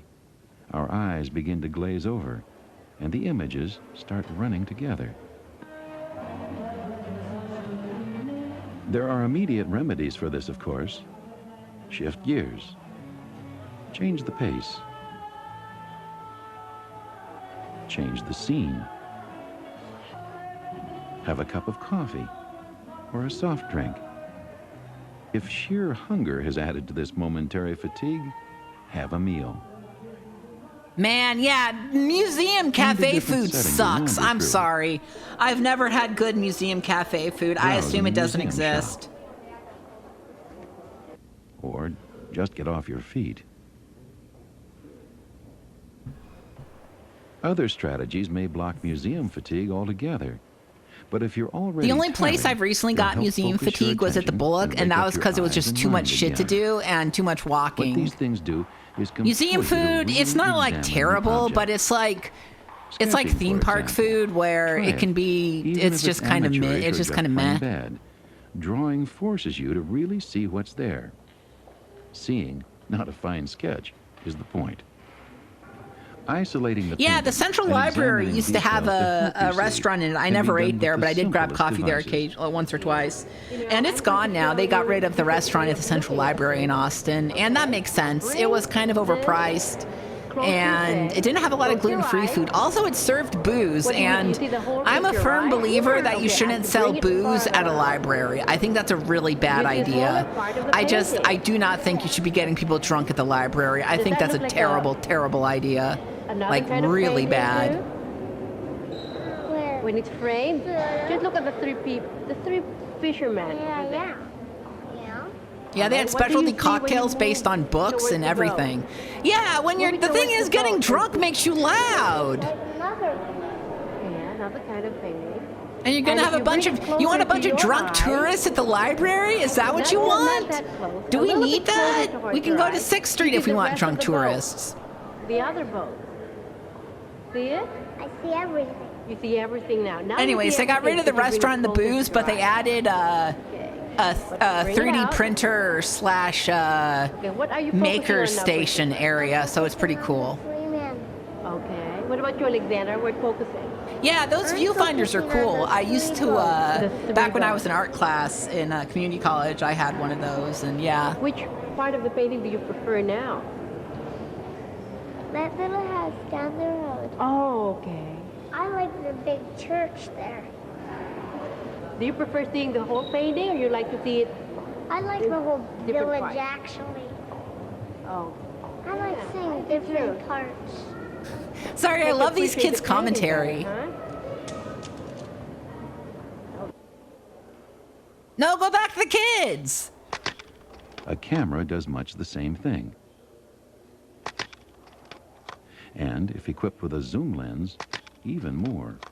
It can isolate the painting and its details completely and allow you to explore the largest Look at that painting jackass closely baby. I love that and baby. examine the smallest details that interest you. Or, if your eyes tire from looking at the two-dimensional art of painting, turn to three-dimensional art for a change. Okay.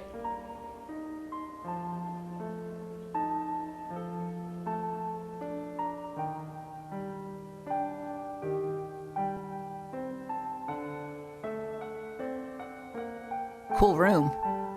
Staying alert means not missing the little surprises Cool miniatures. or the big ones. Did not know that was such a big-ass painting. In the rich worlds a visitor finds in a good museum, surprises are not the exception. Surprises are the rule. Surprise! Boobs! That's the art museum. Like exploring a strange city. You turn a corner or pass through a doorway, and there they are. Art. They may please,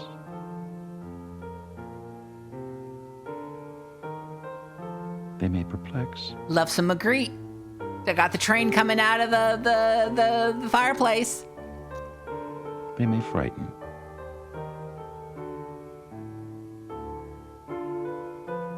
Small wonder, since you are on a tour of the imagination, expressing itself in many periods of human history and many cultures.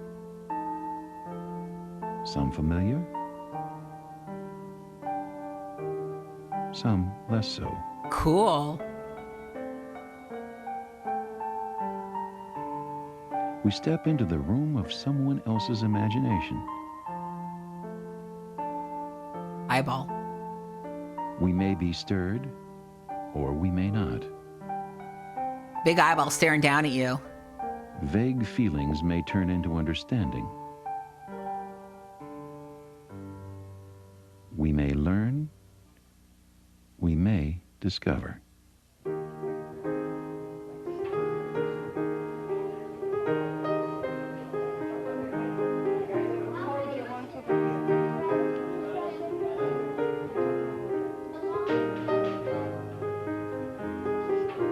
I wish more art museums had arts and crafts. That clay? True. Trains do contain fires.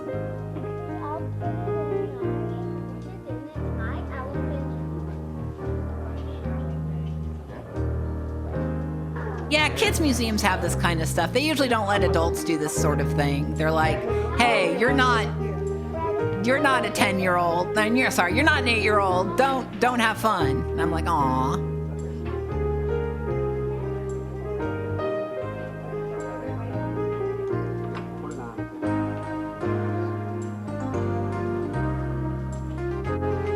Yeah, now we know more about going to art museums and appreciating art and what art museums do and are. So yeah. Thank you, Savorix, for the follow. Appreciate it. Thank you from the Auxiliary Board of the Art Institute of Chicago. So yes, it's put out by the Art Institute of Chicago. I think it, cool. Cool masks. It's a weird-ass mask, kid. Kid, what the fuck were you doing? Where are those photos of that headdress that you would use to fly?